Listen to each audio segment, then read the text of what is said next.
Auzubillahi minash-shaytanir-rajim. Bismillahir-rahmanir-rahim. Sallallahu alayhi wasallam.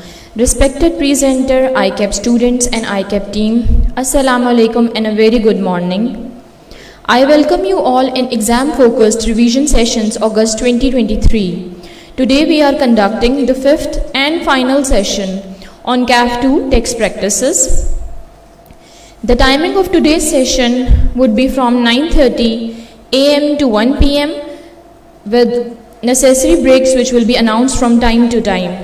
These sessions can be attended in person at ICAP houses Lahore, Karachi, Islamabad, Faisalabad, Multan, Peshawar, Quetta and Gujranwala.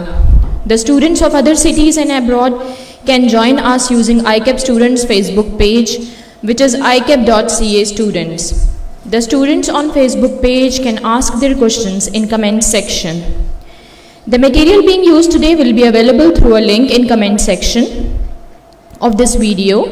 This link will be pinned so that students can find it easily. We are lucky enough that we have Mr. Ali Imran with us for this session. Mr. Ali Imran has more than 8 years of teaching experience. He is serving as a vice principal in a renowned REIT. After his articles, he started working in a pharmaceutical sector as a chief financial officer, but during his job he realized that teaching is his passion and hence he adopted it as his profession. His areas of interest are business law, taxation, audit, and corporate law. He is one of the most passionate and enthusiastic teacher. His teaching is fueled by such an incredible passion and enthusiasm that captivates every student's attention. Please welcome Mr. Ali Imran.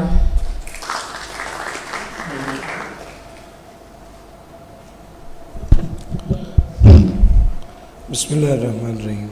Thank you for the introduction. Last day today, day 5, session 1. First session जो है इंशाल्लाह उसमें हम theoretical part of sales tax discuss कर रहे होंगे और second session जो है उसमें numerical part of sales tax discuss कर रहे होंगे।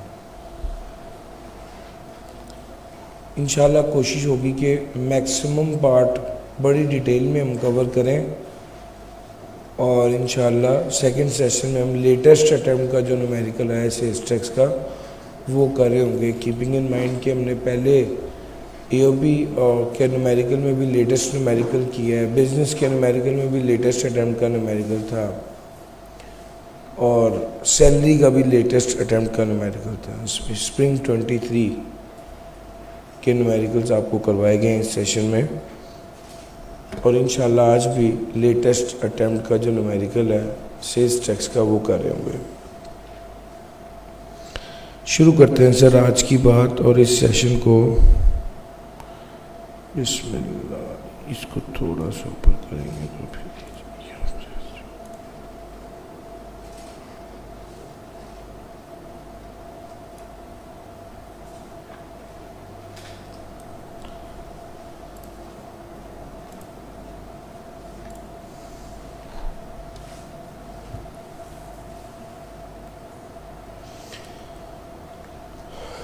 आपकी ICAP की बुक में चैप्टर नंबर 17, 18, 19 सेल्स टैक्स से रिलेटेड है। सेल्स टैक्स क्या है?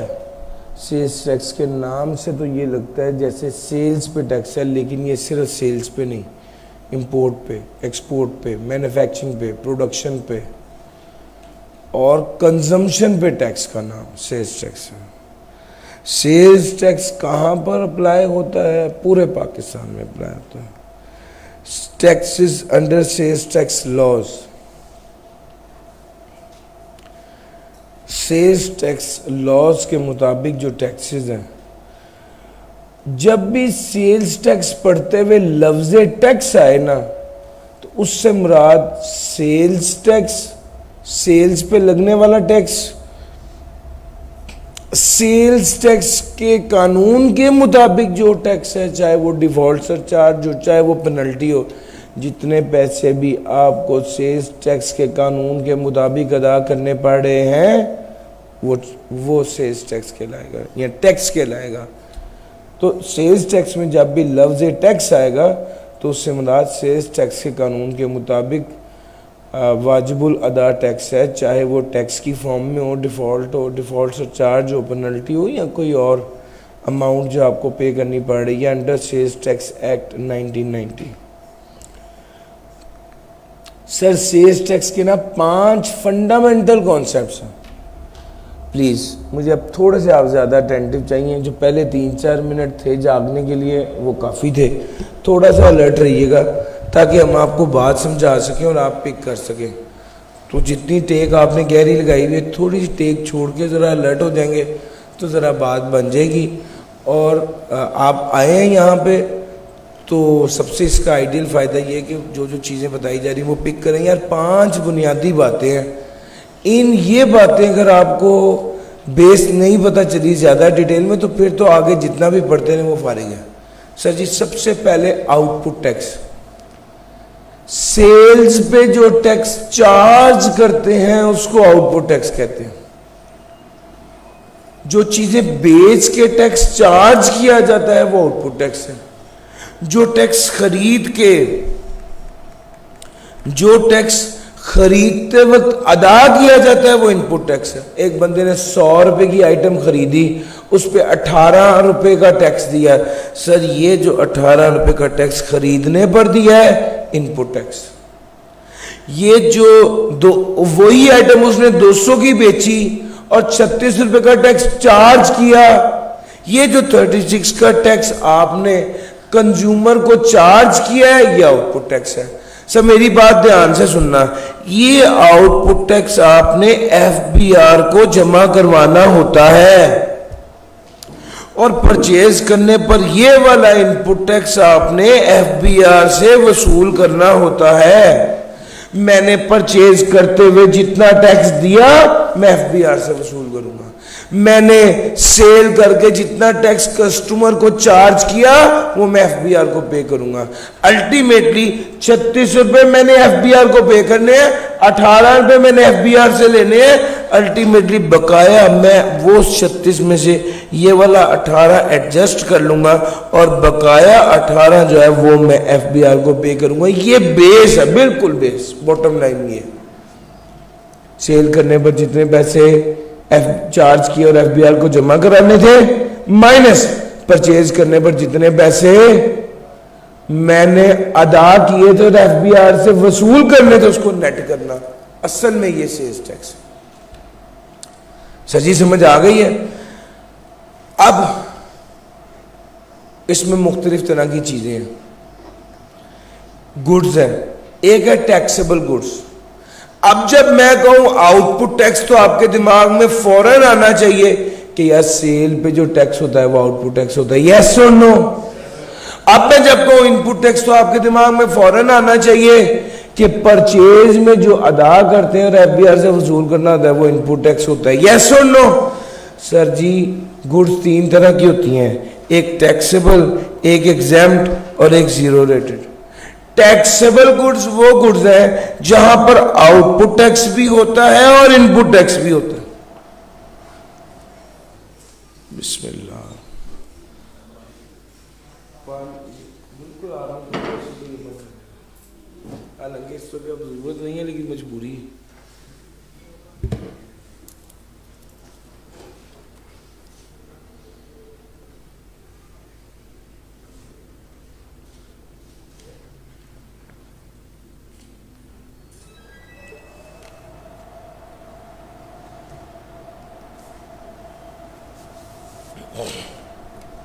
चलूं आगे भैया। टैक्सेबल गुड्स कौन सी हैं? आउटपुट चार्ज होगा, इनपुट क्लेम होगा। एग्जेम्प्ट गुड्स कौन सी हैं? ना आउटपुट ना इनपुट। जीरो रेटेड गुड्स कौन सी हैं? आउटपुट चार्ज होगा 0% पे, यानी नहीं। इनपुट क्लेम होगा एज पर रूटीन। तो याद रखना जीरो रेटेड के अंदर हमेशा रिफंड आएगा। क्यों? आउटपुट हमेशा 0% होगा। इनपुट की जो भी अमाउंट होगी वो बाद में आप क्या कर सकेंगे, 18 ये रिफंड कर सकेंगे, ये रिफंडेबल है। और सर जी मेरी बात पिक कर गए हैं, ये असल गेम है।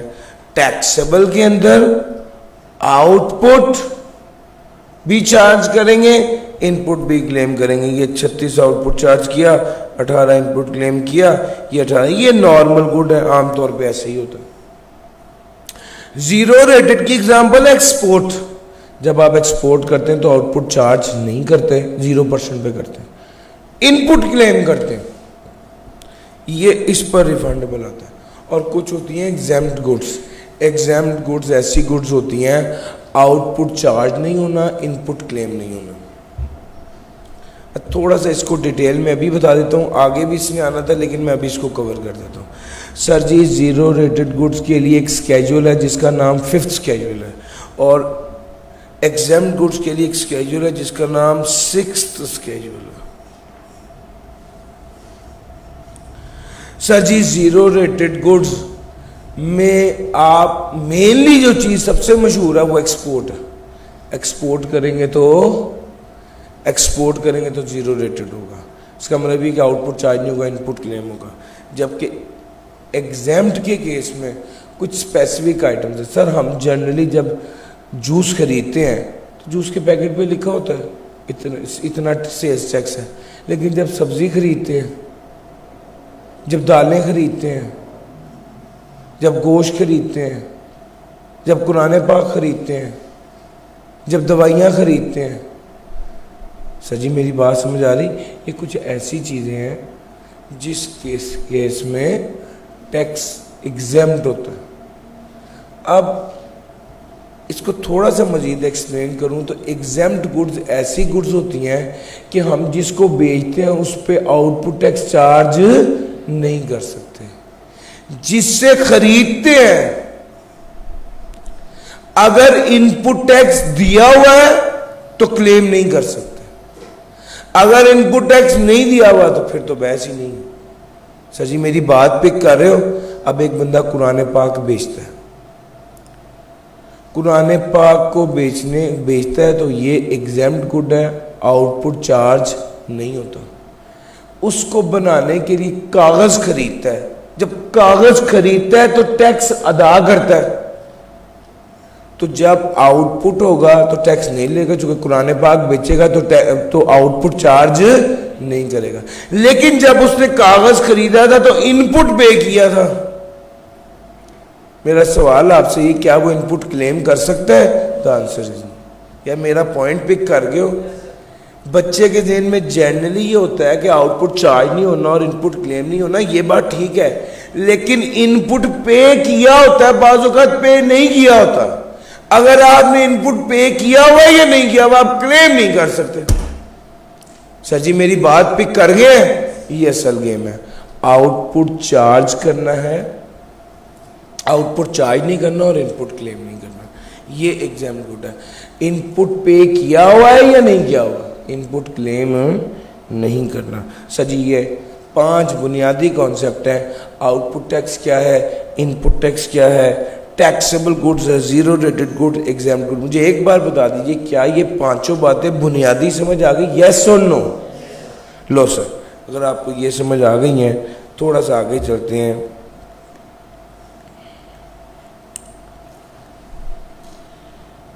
कुछ डेफिनेशंस हैं बेसिक अंडरस्टैंडिंग की।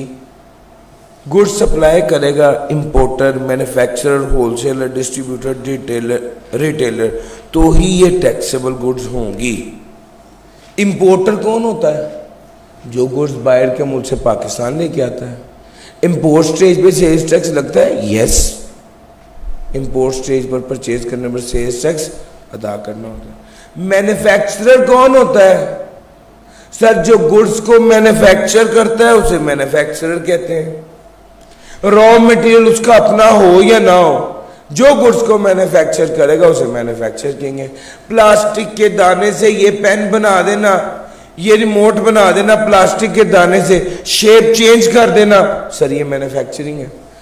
ऐसे किसी आइटम को तब्दील करना कि वो दूसरे मकसद के लिए इस्तेमाल हो जाए, ये भी मैन्युफैक्चरिंग है। सर एक कॉन्सेप्ट है, ए मेरे साथ चलना, एक पॉइंट याद करना, A B C D R P M, A B C D RPM, ये गाड़ी का बाइक का नहीं होता आरपीएम, रोटेशन पर मीटर वाला, उससे याद रखना। ये टोटल कितनी चीज़ें होंगी? 7। जो बंदा ये 7 काम कर रहा है ना वो मैन्युफैक्चरिंग कर रहा है। What is a? A is assembly, जोड़ना। बाज़ वक़्त बच्चों के खिलौने आते हैं ना, हम उसे असेंबल कर रहे होते हैं।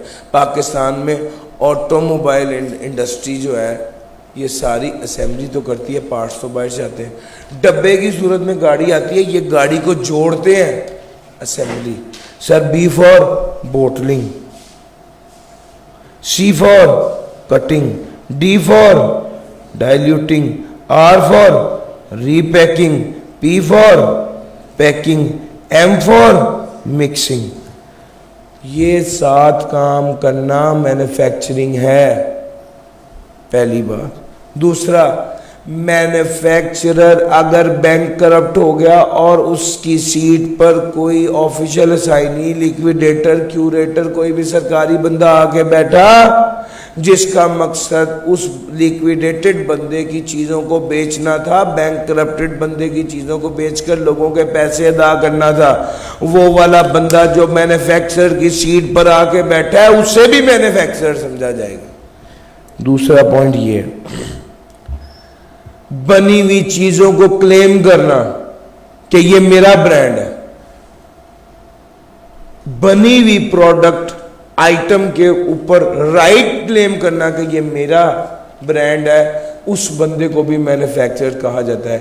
एक बंदा चाइना से चीज इंपोर्ट करके दबादब मोहर लगाई जा रहा है उसके ऊपर अपने ब्रांड की, तो क्या समझा जाएगा? सर उस बंदे को मैन्युफैक्चरर समझा जाएगा, चूंकि वो अपना राइट एजर्ट कर रहा है कि ये मेरा ब्रांड। जो गुड्स बीइंग मैन्युफैक्चर्ड है उसके ऊपर उसको क्लेम कर रहा है, ये होल्ड कर रहा है कि ये मेरा ब्रांड। सर जी यानी मैन्युफैक्चरर के केस में जरूरी नहीं है कि आप खुद चीजें बना रहे हो, बनी हुई चीजों के बारे में अपना ब्रांड में शामिल कर लेना, बनी हुई चीजों पर मोड़ लगा देना, बनी हुई चीजों के बारे में कह देना ये हमारा ब्रांड है, उस बंदे को भी मैन्युफैक्चरर कहा जाता है। लेकिन मैन्युफैक्चरर कम एक्सपोर्टर सिर्फ वो होगा जिसकी अपनी फैक्ट्री हो। मैन्युफैक्चरर कम इंपोर्टर सिर्फ उसको समझा जाएगा जिसकी अपनी फैक्ट्री हो। सर जी अगर एक बंदे की डाइंग मिल है, किसी का कपड़ा आता है, वो कपड़े को रंग देता है और वापस कर देता है, क्या ये भी मैन्युफैक्चरिंग है? यस। गुड, अब वो कहता है रॉ मटेरियल, ये मटेरियल आपका अपना हो या ना हो, आप किसी की चीज को मैन्युफैक्चर करके वापस कर दे तो क्या ये भी मैन्युफैक्चरिंग है? किसी की चीज पर काम करके वापस, एक बंदे की कढ़ाई की मशीनें लगी हुई हैं एम्ब्रॉयडरी की, किसी की चीजों को एम्ब्रॉयडरी, किसी के कपड़े को एम्ब्रॉयडरी करके वापस कर देते हैं, तो क्या ये भी मैन्युफैक्चरिंग है? यस। इसको कहते हैं toll manufacturing, TOLL, toll manufacturing. यानी सर ये मैन्युफैक्चरर जो है या प्रोड्यूसर जो है उसमें ये वाली बात है, और ये सारी बातें आपके सब मैन्युफैक्चरर और प्रोड्यूसर के हवाले से डिस्कस कर दी। मैन्युफैक्चर और प्रोड्यूस में जो काम किया जा रहा है, ये जो बंदा है, ये मैन्युफैक्चरर जो ये काम कर रहा है उसे मैन्युफैक्चर कहते हैं। रिटेलर कौन है? जो जनरल पब्लिक को चीजें बेचता है। अगर एक बंदा रिटेलर और होलसेलर भी है तो वो कहता है रिटेल प्राइस और होलसेल प्राइस अलग-अलग शो करो। रिटेल प्राइस क्या है? वो प्राइस जिसके ऊपर टैक्स लगता है, सेल्स टैक्स, उसे रिटेल प्राइस कहते हैं। सर जी रिटेल प्राइस होगी 100 रुपये, सेल्स टैक्स होगा 18 रुपये, सेल प्राइस होगी 118 रुपये। रिटेल प्राइस वो प्राइस है जिसके ऊपर सेल्स टैक्स लगता है। और अगर मुख्तलिफ जगहों पे रिटेल प्राइस मुख्तलिफ रखी हुई है तो जो हाईएस्ट रिटेल प्राइस होगी उसको उस पर टैक्स लगेगा। बाज़ औक़ात FBI वाले बता देते हैं, बाज़ औक़ात भाईजान सर प्लीज़ ये अभी बंद कर दीजिए, बाज़ औक़ात सेल्स टैक्स वाले बता देते हैं कि बाज़ औक़ात सेल्स टैक्स वाले बता देते हैं कि रिटेल प्राइस जो आप प्राइस इस्लामाबाद के लिए सेट करेंगे ना, that would be taken as retail price. अब FBR वालों ने बता दिया, अब लाहौर में प्राइस मुख्तलिफ है, मुल्तान में मुख्तलिफ है, इस्लामाबाद में मुख्तलिफ है। उन्होंने कहा जो इस्लामाबाद ज़रा पोर्श एरिया है तो जो प्राइस इस्लामाबाद में रखेगा वो ज़्यादा ही होगी, उसको रिटेल प्राइस समझा जाएगा और उस पर टैक्स लगाया जाएगा। डिस्ट्रीब्यूटर कौन है? डिस्ट्रीब्यूटर मैन्युफैक्चरर रखता है किसी खास इलाके के लिए। लाहौर की सारी डिस्ट्रीब्यूशन कोक की मेरे पास है, इसका मतलब है कोका कोला ने मुझे एज डिस्ट्रीब्यूटर रखा है फॉर लाहौर। सची मेरी बात समझ आ रही है? तो डिस्ट्रीब्यूटर वो बंदा होता है जो सप्लाई के लिए रखता है मैन्युफैक्चर किसी पर्टिकुलर इलाके के। होलसेलर कौन होता है? जो बल्क में चीज़ें खरीदता और बेचता है, चाहे माल उसका अपना है या नहीं है, चाहे कैश में बेच रहा है या क्रेडिट में बेच रहा है, चाहे एजेंट के तौर पे काम कर रहा है, लेकिन बल्क में चीज़ें खरीदता है बेचता है, वो होलसेलर है। सर रजिस्टर्ड पर्सन, हर वो बंदा जो रजिस्टर्ड है वो तो रजिस्टर्ड पर्सन है, लेकिन हर वो बंदा जो लायबल टू बी रजिस्टर्ड है उसे भी रजिस्टर्ड पर्सन कहा जाता है। सर वो is liable to be registered, जिसको रजिस्टर्ड होना चाहिए था लेकिन वो रजिस्टर्ड नहीं हुआ, वो लायबल टू बी रजिस्टर्ड है। सर रजिस्टर्ड पर्सन की डेफिनेशन में ये दोनों बातें आती हैं, हर वो बंदा जो रजिस्टर्ड है, हर वो बंदा जो लायबल टू बी रजिस्टर्ड है, उसे रजिस्टर्ड पर्सन कहा जाएगा। सर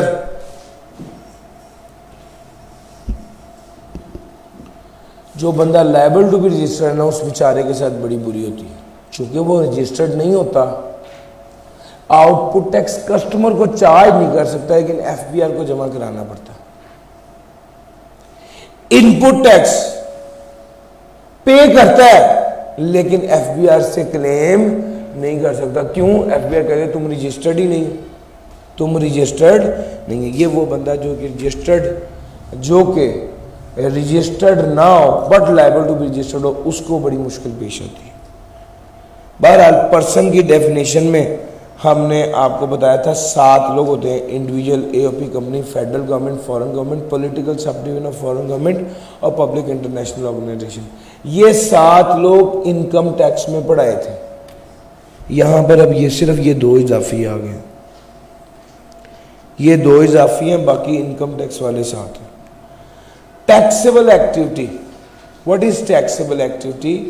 वो एक्टिविटी जिस पर टैक्स लागू होना है।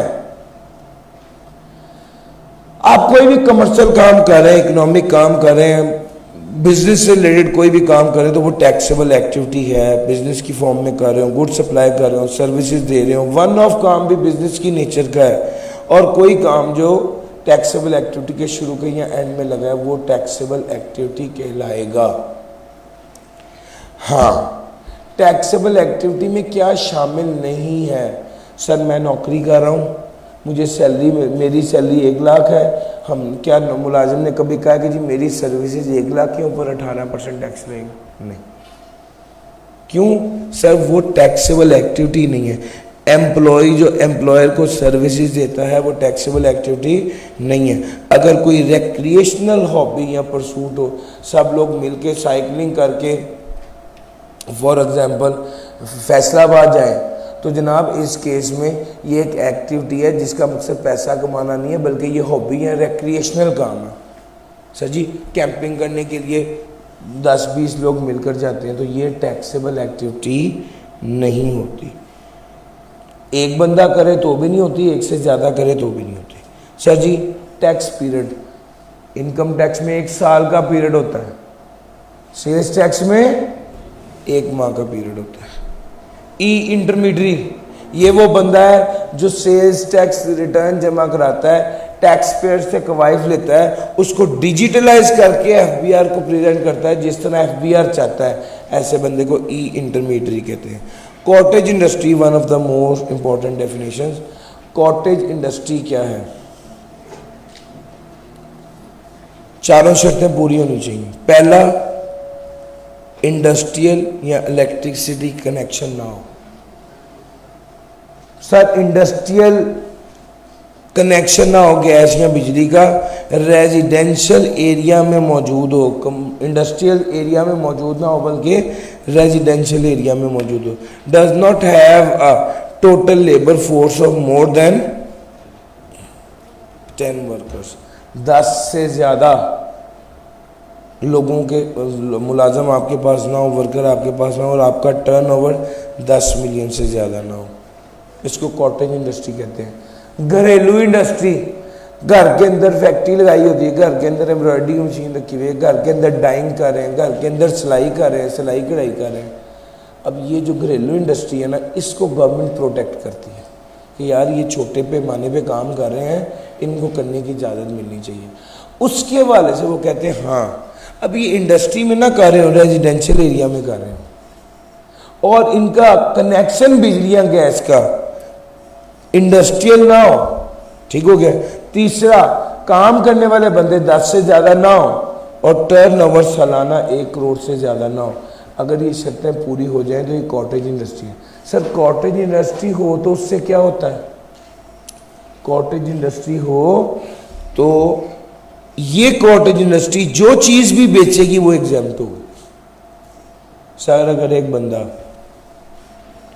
फॉर एग्जाम्पल अब छोटे पैमाने पर सर्फ बनाकर बेचने लग गए, आप आम मार्केट से सर्फ खरीदेंगे, 100 रुपये का सर्फ होगा, उस पर 18 रुपये टैक्स होगा, तो ये 118 रुपये। लेकिन यही काम जब कौन कर रहा होगा, यही काम जब फॉर एग्जांपल ये वाला छोटे लेवल पर बंदा काम कर रहा होगा, तो वो 100 रुपये की बेचेगा।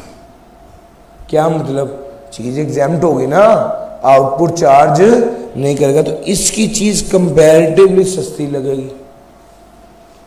सर जी मेरी बात समझ आ रही है? ये फ़ायदा होता है कॉटेज इंडस्ट्री। एक बात और सुन लो, कॉटेज इंडस्ट्री जो चीज़ सप्लाई करेगी उस पर टैक्स शामिल नहीं होगा, आउटपुट टैक्स चार्ज नहीं कर सकती कॉटेज इंडस्ट्री। कॉटेज इंडस्ट्री जो चीज़ सप्लाई करेगी वो एग्जेम्प्ट होगी, आउटपुट चार्ज नहीं करेगी, इनपुट क्लेम नहीं करेगी।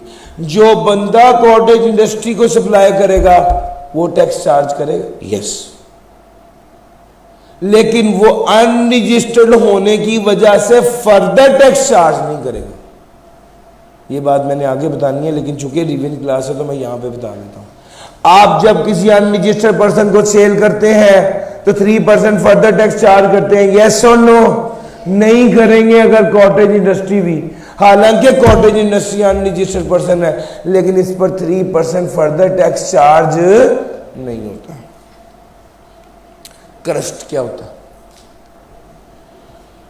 Computerise risk based evaluation of sales tax. A ने चीज़ बेची 100 रुपये की और उस पर 18 रुपये का टैक्स चार्ज किया। बी ने चीज़ बेची 200 रुपये की, उस पर 36 रुपये का टैक्स चार्ज किया। इसने चीज़ खरीदी हुई थी ए से और इसने 18 रुपये का टैक्स दिया होता। ऐसा ही है ना सर? ये इसका इनपुट था, ये आउटपुट था।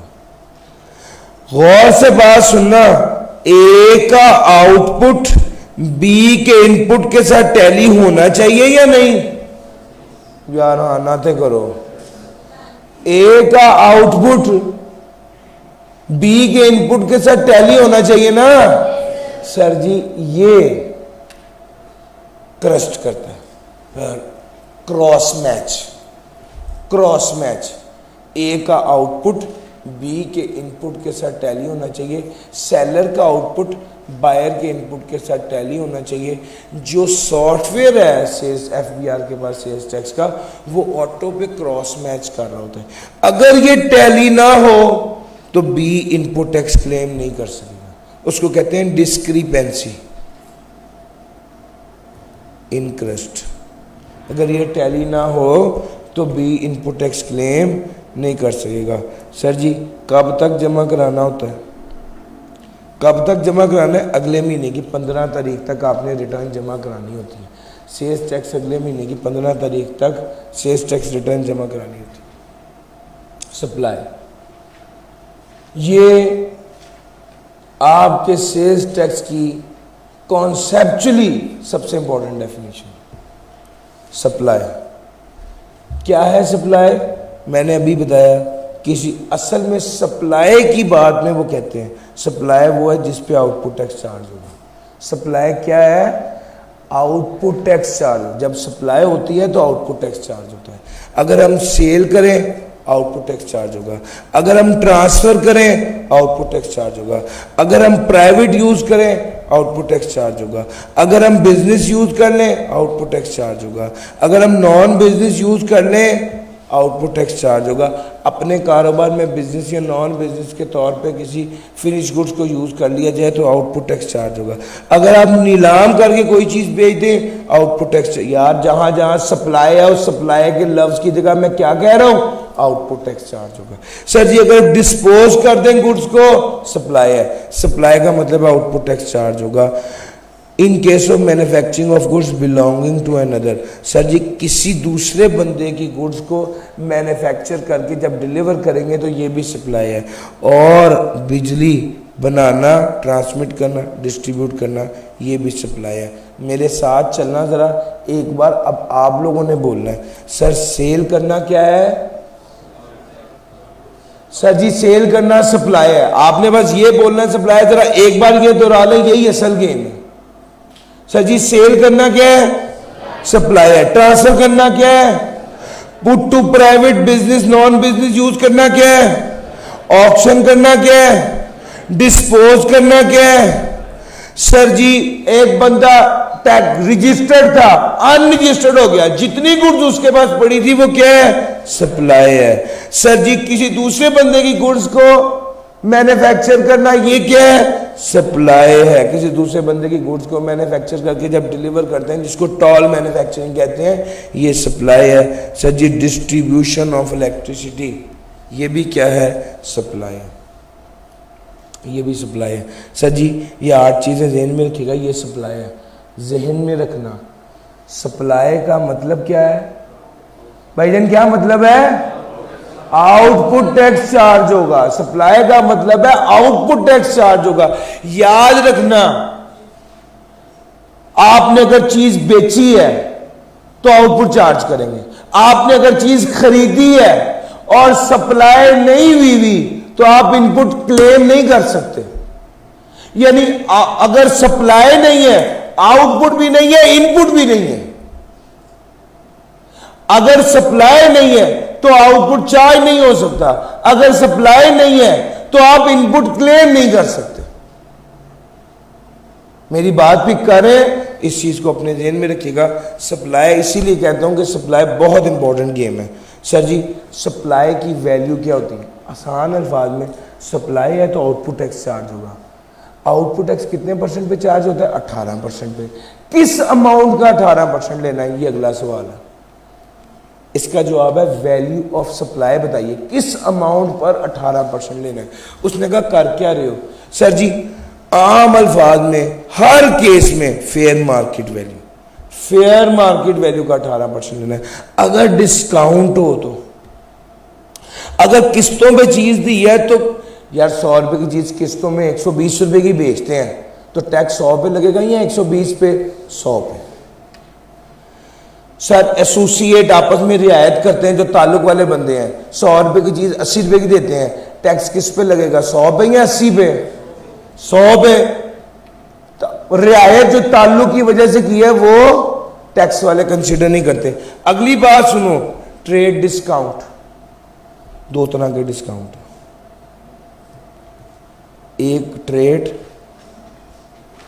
और एक कैश डिस्काउंट या settlement discount. Sir cash discount या सेटलमेंट डिस्काउंट टैक्स वाले नहीं मानते। ट्रेड डिस्काउंट वो डिस्काउंट है जिसको टैक्स वाले मानते हैं और ये कहां पर आना चाहिए? रिफ्लेक्ट होना चाहिए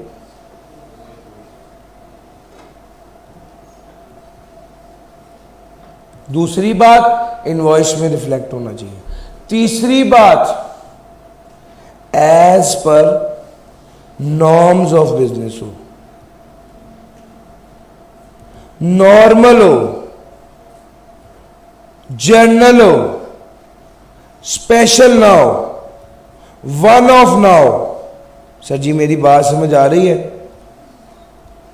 यानी 100, अब मेरी बात सुनना, पास पेपर में मुख्तलिफ तौर पे सवाल है, लेकिन सबसे ट्रिकी बात ये पूछता है वो, 100 रुपये की आइटम थी, हमने 35% डिस्काउंट कर दिया। आम तौर पे मार्केट में 10% डिस्काउंट होता है। आप मुझे बताइए वैल्यू ऑफ सप्लाई क्या होगी, यानी किस अमाउंट पे टैक्स लगेगा। सर आपने 35 का डिस्काउंट दिया है, लेकिन 35 के डिस्काउंट, हम 35 डिस्काउंट को नहीं मानते चूंकि स्पेशल डिस्काउंट है। हम किस डिस्काउंट को मानते हैं? नॉर्मल है। नॉर्मल कितना है? 90 रुपये की अमाउंट पे टैक्स लगेगा। और अगर वो सवाल ऐसा पूछ ले कि 65 रुपये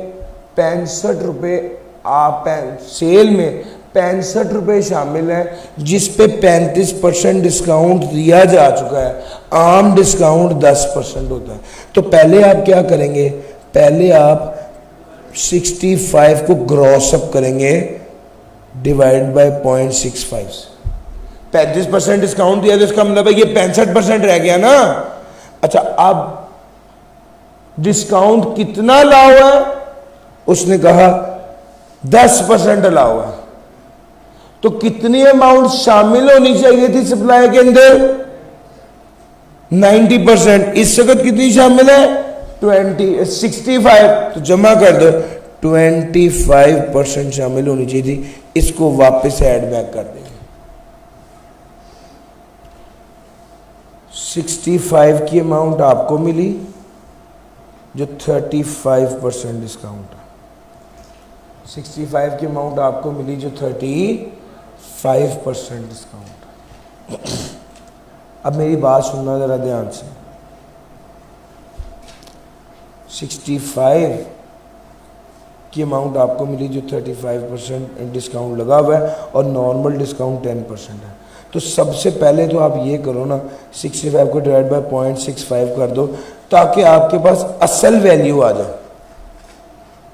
असल वैल्यू कितनी है? 100। डिस्काउंट लाओ कितना है? 10 डिस्काउंट लाओ है। तो टैक्स किस अमाउंट पे लगेगा? 90 रुपये पर लगेगा। तो मैंने ये वाली बात बताई है, न्यूमेरिकल में इस तरह अप्लाई होता है। अगर वो ये कह दे कि सेल की वैल्यू में ये वाला 65 शामिल है, तो अब हमें कितना मजीद शामिल करना पड़ेगा?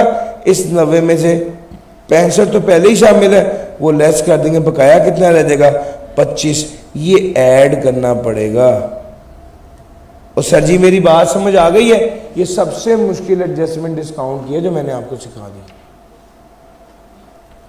आमतौर पे तो सिंपल है, वो कहेगा एसोसिएट को डिस्काउंट दिया है 25% पे, आम डिस्काउंट 10% है। आप कहेंगे भाई 10% पे मिलेगा, 90% पे सेल्स टैक्स लगेगा, बस सिंपल। तो इस तरह से इसको करना है। ये ट्रेड डिस्काउंट की बात थी। स्पेशल नेचर हो जो भी हो, ओपन मार्केट वैल्यू है। अगर गुड्स इंपोर्ट किए हैं तो फेयर मार्केट वैल्यू नहीं है, बल्कि वो वैल्यू है जो कस्टम एक्ट वाले डिटरमिन करते हैं।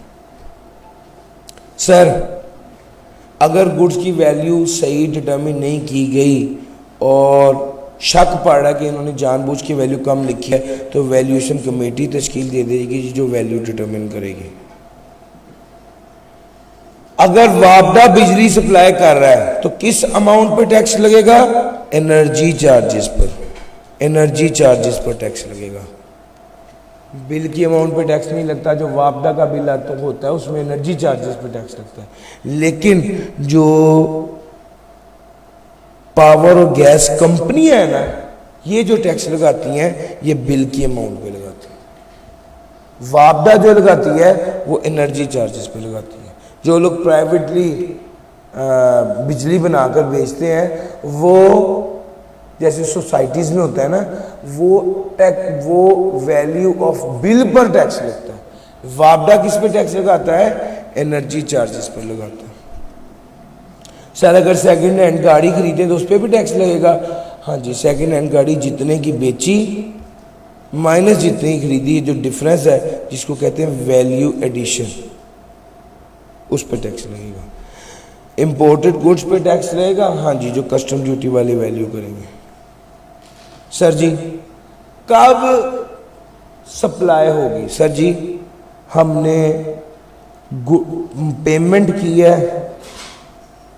पेमेंट वसूल की है 1 लाख रुपए की 1 अक्टूबर को और गुड्स डिलीवर किए हैं 5 दिसंबर को। आप ये बताइए सप्लाई कब होगी?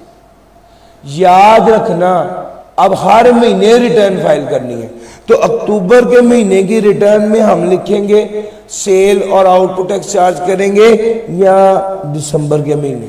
तो इसका जवाब है जब गुड्स सप्लाई हो जाए। और गुड्स सप्लाई कब होती हैं? जब गुड्स डिलीवर हो जाए। याद रखना गुड्स के सप्लाई होने का पैसे देने से कोई ताल्लुक नहीं। वो बार बार आपको उल्लू बनाएगा, वो कहेगा पेमेंट कर दी हुई है, पेमेंट कर। आपके पेमेंट को छोड़ो, मुझे ये बताओ गुड्स कब डिलीवर हुई, मुझे ये बताओ गुड्स अवेलेबल कब थी। सर जी मेरी बात समझ आ रही है? जब गुड्स डिलीवर हुई या जब गुड्स अवेलेबल थी तब समझा जाएगा सप्लाई होगी। सप्लाई का ताल्लुक पैसों से नहीं है। सर जी जब कॉन्ट्रैक्ट किया, जब पेमेंट की, जब अगर पार्ट पेमेंट की है तो अगर पार्ट पेमेंट की है जिस महीने जितनी गुड्स सप्लाई हुई, हमने फिर बार बार एक ही बात कह रहा हूँ, जब सप्लाई हुई तो उस जिस महीने सप्लाई हुई उस महीने टैक्स चार्ज होना। सर जी आमतौर पे रेट क्या है? 18%। लेकिन अगर आप अनरजिस्टर्ड बंदे को बेचेंगे तो 3% क्या लगेगा? फर्दर टैक्स लगेगा। कब नहीं लगेगा? सर ये लिस्ट है। क्या ये लिस्ट याद करनी है? सर जितनी बार भी अब तक सवाल आया उसने कभी बहुत क्लियरली ये नहीं बताया कि जनाब इस पे फर्दर टैक्स नहीं लगना। इसका मतलब ये है कि अगर ये लिस्ट ऐसे नहीं सवाल आएगा कि किन लोगों पे फर्दर टैक्स नहीं लगना, 10 मार्क्स का सवाल, ऐसा हम एक्सपेक्ट नहीं कर रहे। लेकिन वो ये जरूर कह सकते हैं कि स्टील मेल्टर जो है वो अनरजिस्टर्ड बंदा था, आप बताइए क्या आपने इसको सप्लाई की, तो फर्दर वो आप न्यूमेरिकल में पूछ लेगा स्टील मेल्टर को सप्लाई की है। आपको पता होना चाहिए कि स्टील मेल्टर को अगर चीज़ सप्लाई की है तो इस पर 3% फर्दर टैक्स नहीं लगना। इसका तरीका ये होता है कि आप अपनी मर्जी की जो जहाँ पर आसान चीज़ लगती है, देखें कुछ चीज़ें तो हम खुद हैं यार, हम बिजली गैस इस्तेमाल करते हैं, हम पे तो कोई फर्दर टैक्स नहीं लगता। हम जूस पीते हैं, जूस थर्ड्स कैजुअल आइटम है, आइसक्रीम खाते हैं, हम पे तो फर्दर टैक्स नहीं लगता। एंड कंज्यूमर पर फर्दर टैक्स नहीं लगता। रिटेलर जो चीज़ें बेचता है फर्दर टैक्स नहीं लगता। मोबाइल ऑयल पेट्रोल पे फर्दर टैक्स नहीं लगता। अब ये कुछ ऐसी चीज़ें जो कि हम अपनी लाइफ से एक बार देखेंगे तो हमें खुद भी एहसास हो जाएगा यार इनको याद करने की ज़रूरत नहीं है। याद करने की ज़रूरत होती है जहाँ पर ये देखें फिफ्थ कैजुअल आइटम पे फर्दर टैक्स नहीं लगना, गवर्नमेंट को चीज़ें देंगे फर्दर टैक्स नहीं लगना, मैट्रेस खरीदेंगे फर्दर टैक्स नहीं लगना, steel sector, edible oil sector, इन सारे सेक्टर्स में फर्दर टैक्स नहीं लगना।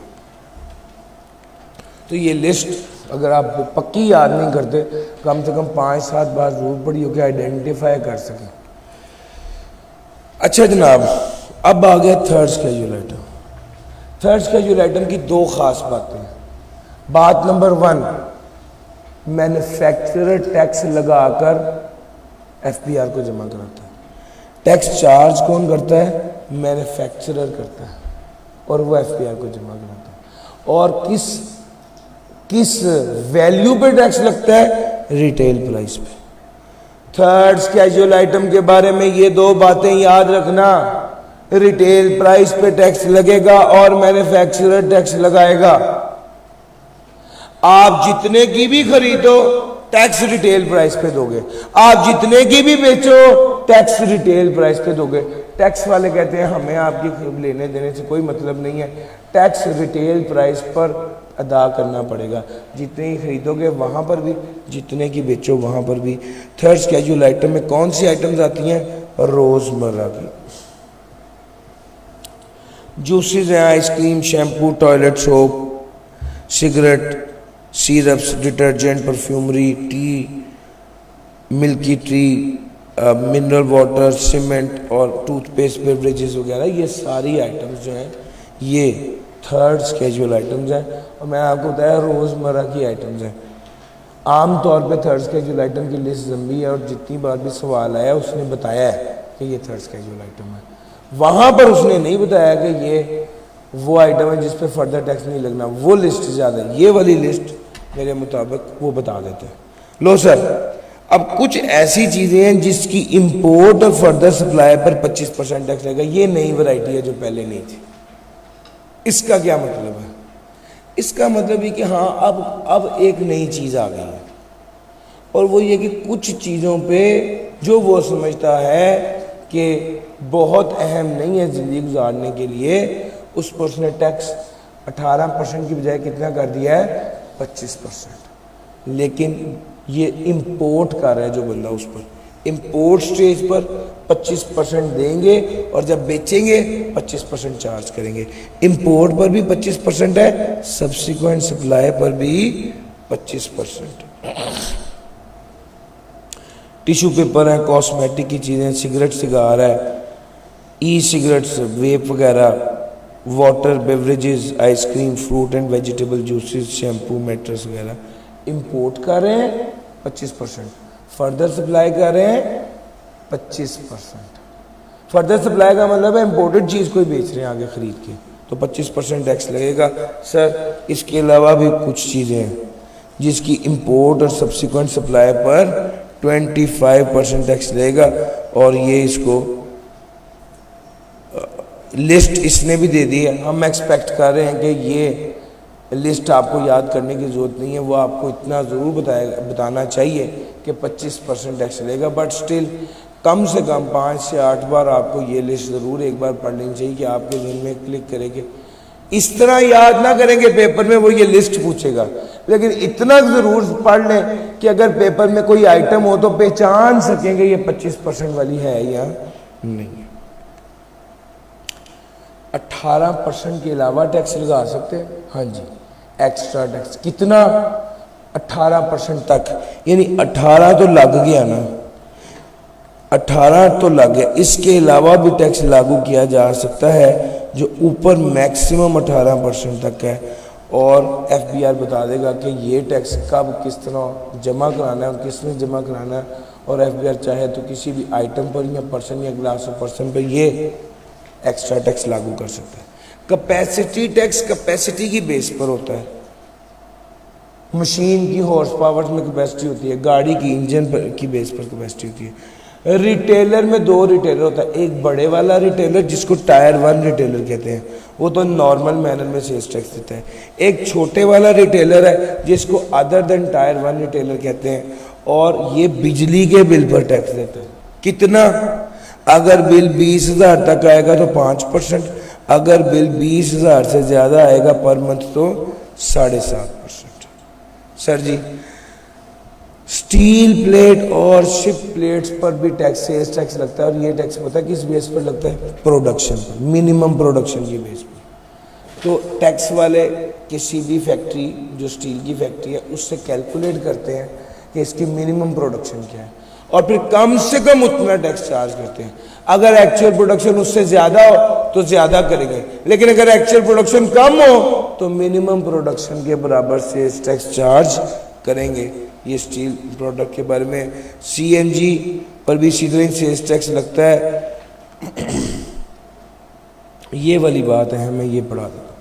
बोर्ड रिक्वायर करता है class of person to integrate invoices in issuing machine with the board computerized system for real time reporting of sales in such mode and manner and from such date as may be prescribed।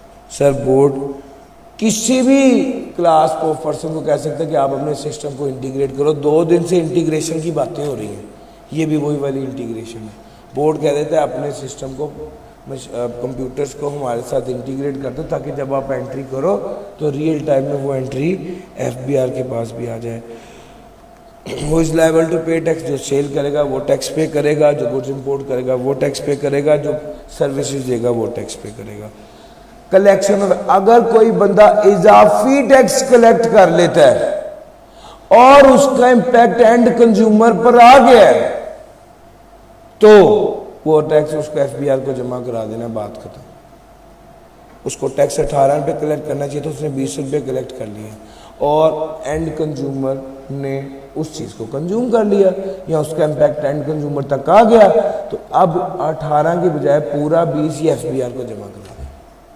हाँ, अगर उसका impact अभी and consumer को नहीं आया था तो फिर ये FBR को कह देगा कि भाई उसका इम्पैक्ट अभी एंड कंज्यूमर तक नहीं गया, और ये बंदा प्रूव करेगा कि उसका इम्पैक्ट एंड कंज्यूमर पर नहीं गया, तो FBR को 18 जमा कराएगा और 2 रुपये उसको वापस कर देगा। एक्सेस टैक्स वापस करेंगे अगर उसका इम्पैक्ट एंड कंज्यूमर तक नहीं गया। Impact not shifted to end consumer. Sir ji, excise tax का इम्पैक्ट एंड कंज्यूमर तक नहीं गया तो पैसे वापस मिल जाएंगे, अगर एंड कंज्यूमर तक चला गया तो बस टैक्स फिर FBR को जमा हो जाएगा। सर, अगर आपको पहले ही पता था कि ये बंदा 2 नंबर है, ये बंदा टैक्स हमसे ले लेगा लेकिन FBR को जमा नहीं कराएगा, आप फिर भी उसी से ही परचेजेस कर रहे हो, फिर भी उसी से ही परचेजेस कर रहे हैं और उसी को ही सेल्स टैक्स दे रहे हैं, तो टैक्स वाले कहते हैं अब आपकी गलती है। वो टैक्स जो आपने उस ऐसे गंदे आदमी को दिया है जो आगे सेल्स टैक्स FBR को जमा नहीं कराता, तो याद रखिएगा इस केस में वो वाला टैक्स के लिए आप और जिससे आपने परचेजेस किए हैं वो जॉइंटली और सेवरली लायबल होंगे। मैंने मिस्टर ए से परचेजेस की जिसके बारे में सारे मार्केट में कहते हैं कि ये टैक्स चोर है। मैंने 1 लाख रुपए की परचेजेस की, 18,000 का टैक्स दिया, ये टैक्स मिस्टर ए टैक्स चोर है, मुझे पहले भी पता था, मैंने फिर भी इससे परचेजेस की। अब FBR वाले कहते हैं कि जिस बंदे ने खरीदी है और जो मिस्टर ए है, मिस्टर ए जिसको टैक्स दिया आपने और जो बायर है, ये दोनों क्या होंगे? जॉइंटली और सेवरली लायबल। यार जॉइंटली और सेवरली का तो पता है ना, इकट्ठे भी लायबल होंगे और इंडिविजुअली भी लायबल होंगे। Sir, 5th casual item zero rated item है, ये मेनली कौन सी होती हैं? एक्सपोर्ट। हाँ, अगर कोई ऐसी कन्वेंस बहरी जहाज या हवाई जहाज पाकिस्तान से बाहर जा रहा है और उस जहाज में कोई सप्लाई की जाती है, स्टोर कोई चीज़ें सप्लाई की जाती हैं, तो वो भी ज़ीरो रेटेड होंगे। इंटरनेशनल फ्लाइट में लाहौर से नॉर्वे जा रहा है जहाज़, तो जहाज़ में जो चीज़ें सप्लाई की जाएंगी वो ज़ीरो रेटेड होंगी। फेडरल गवर्नमेंट किसी चीज़ के बारे में भी कह सकता है, किसी इमरजेंसी के केस में, किसी डिजास्टर के केस में, किसी सिक्योरिटी के केस में कि फलां चीज़ ज़ीरो रेटेड है तो उसे ज़ीरो रेटेड समझा जाएगा। सर, कुछ चीज़ें ज़ीरो रेटेड नहीं होती। अगर आपकी प्रोडक्शन करते वक्त आपको पता था एक्सपोर्ट होनी है लेकिन बाद में एक्सपोर्ट नहीं हुई, आपने चाइना में माल तो भिजवाया लेकिन वो कढ़ाई होके वापस आ जाएगा, इंटेंशन ये है री इम्पोर्ट कर लेंगे, तो फिर भी वो ज़ीरो रेटेड नहीं होगी। हैज़ एंटर्ड फॉर एक्सपोर्ट लेकिन एक्चुअल में एक्सपोर्ट नहीं की। कुछ ऐसे कंट्रीज़ हैं जिसके वजह से फेडरल गवर्नमेंट ने कह दिया कि वो उनको चीज़ें बेचना एक्सपोर्ट नहीं होगी, जैसे ईरान और अफगानिस्तान में बाय रोड चीज़ें भेजना, ये एक्सपोर्ट में शुमार नहीं होता। Sir, relevant extract for 5th schedule. 5th schedule में कौन कौन सी चीज़ें हैं? डिप्लोमेट्स को चीज़ सप्लाई करना, ड्यूटी फ्री शॉप पर करना। सर, ये 2 बार आ चुका है, ज़रा ये ध्यान से समझें। एक्सपोर्ट प्रोसेसिंग जोन में चीज़ें सप्लाई करना फॉर फर्दर मैन्युफैक्चरिंग, ये ज़ीरो रेटेड सप्लाई है। एक्सपोर्ट प्रोसेसिंग जोन में चीज़ें सप्लाई करना फॉर कंजम्पशन या रिटेलर को चीज़ें सप्लाई करना, ये ज़ीरो रेटेड नहीं है। पास पेपर में ये बात पूछी जा चुकी है। एक्सपोर्ट प्रोसेसिंग जोन में प्लांट एंड मशीनरी देना ताकि वो मैन्युफैक्चरिंग कर सके और गुड्स एक्सपोर्ट हो, ये भी ज़ीरो रेटेड है। अगर आप एग्जेम्प्ट गुड भी पास पेपर में आ चुका है, एग्जेम्प्ट गुड भी एक्सपोर्ट करेंगे तो वो भी क्या होता है? ज़ीरो रेटेड होता है। गुड्स एग्जेम्प्ट कौन सी हैं? जिन पर ना आउटपुट ना इनपुट। 6th स्केड्यूल है। गवर्नमेंट अगर अनाउंस कर दे किसी चीज़ के बारे में भी, नेशनल सिक्योरिटी या इमरजेंसी या डिजास्टर की वजह से कि फ़लाँ चीज़ ज़ीरो रेटेड है, तो फ़लाँ चीज़ एग्जेम्प्ट है तो वो चीज़ एग्जेम्प्ट होगी। एग्जाम्पल में एग्रीकल्चर, फार्मास्यूटिकल, हौरी क्रांत 3 लिखा होगा। सर, ये डिफरेंसेस हैं, ये ज़रूर देख लीजिएगा, मैंने इंडिविजुअल लेवल पे ये सारी बातें कर दी। रजिस्ट्रेशन, ये अगले एरिया की तरफ हम आ गए हैं और थ्योरेटिकली ये प्योर थ्योरी है। अभी तक जितनी बातें की थी उसकी इम्प्लीकेशन हमें न्यूमेरिकल में नजर आती है। किस बंदे को who is liable to be registered, sir who is liable to be registered, ये 6 लोग मैन्युफैक्चरर। बस एक चीज है मेरे को, एग्जैम्प्ट गुड्स बेचने वाला लायबल टू बी रजिस्टर्ड नहीं होता, यानी cottage industry liable to be registered नहीं होगा, manufacturer liable to be registered, retailer liable to be registered नहीं होगा, लेकिन छोटे वाला रिटेलर जो बिजली के बिल के जरिए टैक्स दे रहा है वो लायबल टू बी रजिस्टर्ड नहीं होगा। रिटेलर के लिए लाजमी है कि वो रजिस्टर हो, इंपोर्टर रजिस्टर होगा, एक्सपोर्टर रजिस्टर होगा, होलसेलर डीलर डिस्ट्रीब्यूटर रजिस्टर होगा। अगर गौर करें तो ये सारे वो बंदे हैं जिनकी डेफिनेशन हमने भी पढ़ी हैं, होलसेलर की भी पढ़ी है, डीलर की भी पढ़ी है, डिस्ट्रीब्यूटर की भी पढ़ी है, एक्सपोर्टर की, इंपोर्टर की, रिटेलर की, मैन्युफैक्चरर की। और यार ये तो सारी डेफिनेशन अभी आपको पढ़ाई हैं, ये सारी डेफिनेशन पढ़ाई इसलिए कि वो इसके अंदर शामिल था और ये सारे लायबल टू बी रजिस्टर है। फेडरल लॉ जिस बंदे को कह दे कि भाई आप रजिस्टर हो, उसके लिए भी वो भी लायबल टू बी रजिस्टर्ड होगा। रजिस्ट्रेशन एप्लीकेशन, हर वो बंदा जो अपने आप को रजिस्टर कराना चाहता है क्या करेगा सर, फॉर्म फिल करेगा एक्सटेंडेड तरीके से। फॉर्म फिल करके क्या करेगा सर जी, वो कहता है फॉर्म फिल करके वो रीजनल टैक्स ऑफिस में जाएगा। कौन से रीजनल टैक्स ऑफिस में जाएगा सर, आरटीओ होगा कौन सा, वो कहता है आप ये बताओ कि आपकी कंपनी है या आप अदर देन कंपनी है। अगर कंपनी है तो बताओ पब्लिक कंपनी है या प्राइवेट कंपनी है।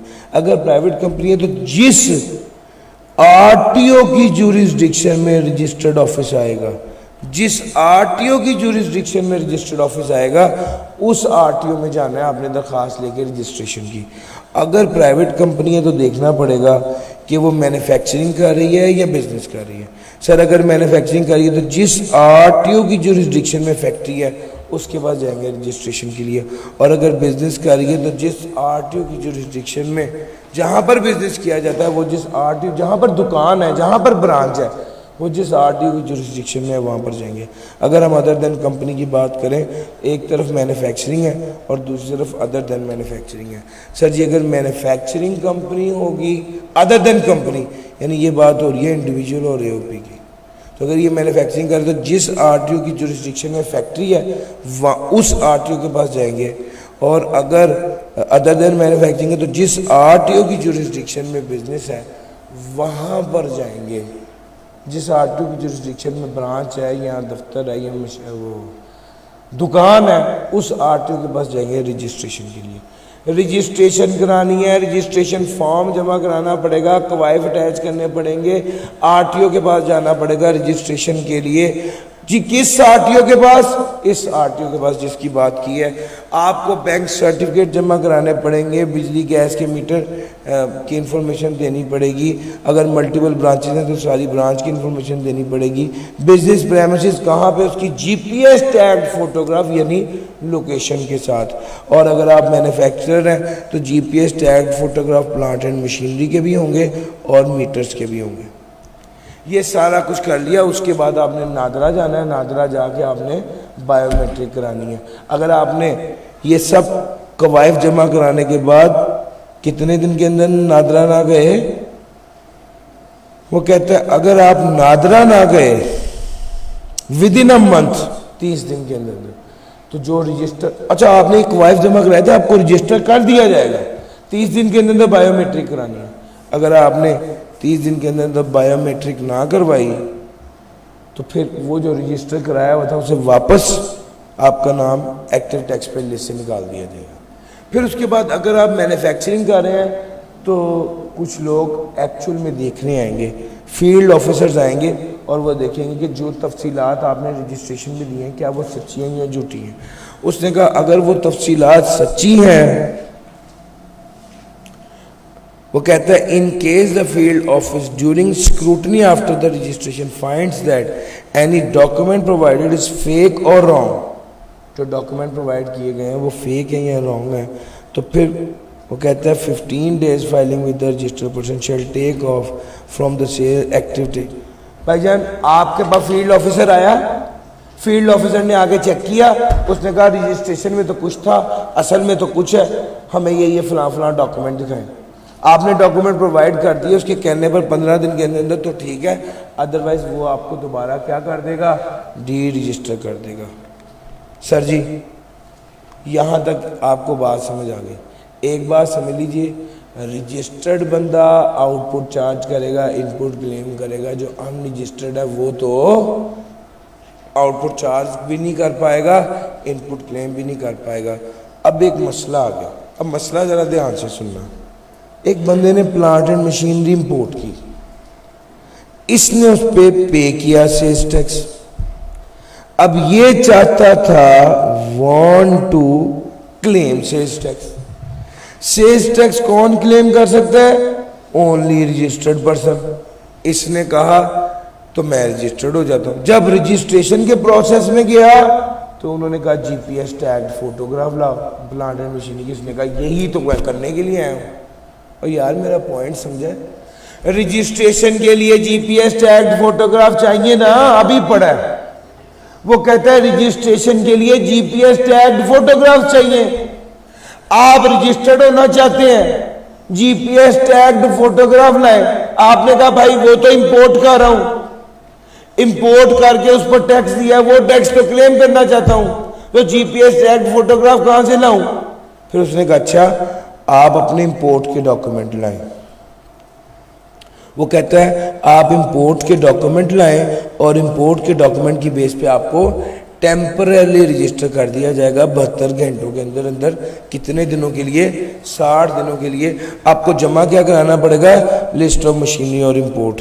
सर जी अगर आप टेम्पररी रजिस्टर्ड हैं तो ना आउटपुट टैक्स चार्ज कर सकते हैं, ना इनपुट टैक्स क्लेम कर सकते हैं। तो फायदा है ऐसी रजिस्ट्रेशन का। सर आप इनपुट टैक्स कैरेड फॉरवर्ड कर सकते हैं। 60 दिन के अंदर आपकी मशीन आ जाएगी, आपकी सेल्स शुरू हो जाएंगी। वो जो इनपुट टैक्स आपने पहले पे किया था उसको कैरी फॉरवर्ड कर सकते हैं, अगले पीरियड्स में एडजस्ट कर सकते हैं। यही इसका फायदा है। ये सारी टेम्पररी रजिस्ट्रेशन की स्टोरी है। अब आ गया कंपल्सरी रजिस्ट्रेशन। सर जी कमिश्नर साहब ने एक इदारा देखा, उसे कहा कि यार इसको तो रजिस्टर होना चाहिए था। वो उसे नोटिस देगा, तुम रजिस्टर क्यों नहीं हो रहे, तुम रजिस्टर हो। अब दो ऑप्शन हैं, या वो उसको जवाब देगा या उसको जवाब नहीं देगा। अगर उसने उसको जवाब दे दिया और कमिश्नर मुतमईन हो गया कि हाँ इसको रजिस्टर्ड होना चाहिए, तो फिर वो बंदा कमिश्नर उसको कंप्यूटराइज सिस्टम के जरिए रजिस्टर करवा देगा। और अगर उसने उसको जवाब नहीं दिया तो कमिश्नर को बुरा लगेगा। कमिश्नर ने एक बंदे को नोटिस भेजा कि तुम्हें रजिस्टर होना चाहिए, रजिस्टर क्यों नहीं हो रहे। अगर उस बंदे ने जवाब भेज दिया और उसे पता चल गया कि इसे रजिस्टर होना चाहिए तो वो कंप्यूटराइज सिस्टम के जरिए रजिस्टर कर देगा। अगर उसे पता चल गया इसे रजिस्टर नहीं होना चाहिए तो चुप कर जाएगा। लेकिन अगर उसने जवाब ही नहीं दिया तो उसे बुरा लगेगा। अब जब बुरा लगेगा तो वो उसे कंपल्सरीली रजिस्टर करा देगा। सर जी जबरदस्ती थ्रू द कंप्यूटराइज सिस्टम। जो बंदा रजिस्टर हो गया वो सारी सेल्स टैक्स की रिक्वायरमेंट पूरी करनी पड़ेगी उसको। अगर वो बंदा सेल्स टैक्स की रिक्वायरमेंट पूरी नहीं करता उसे फाइन या पेनल्टी होगी। बल्कि इस केस में कमिश्नर साहब कहते हैं भाईजान अपने कवायद जमा कराओ, इंफॉर्मेशन दो, रिटर्न जमा कराओ। वो नहीं करता तो उसके खिलाफ कानूनी कार्रवाई भी करनी पड़ेगी। सर एक बड़ी अहम बात यह है, अगर ये सब कमिश्नर को एक बंदे ने जवाब नहीं दिया, कमिश्नर ने उसको कहा कोई जवाब नहीं दिया, रजिस्टर कर दिया, फिर बुलाया फिर भी नहीं आया, कमिश्नर को गुस्सा चढ़ गया। कमिश्नर ने पेनल्टी भी लगाई, डिफॉल्ट चार्ज भी लगाया, उससे टैक्स भी कहा।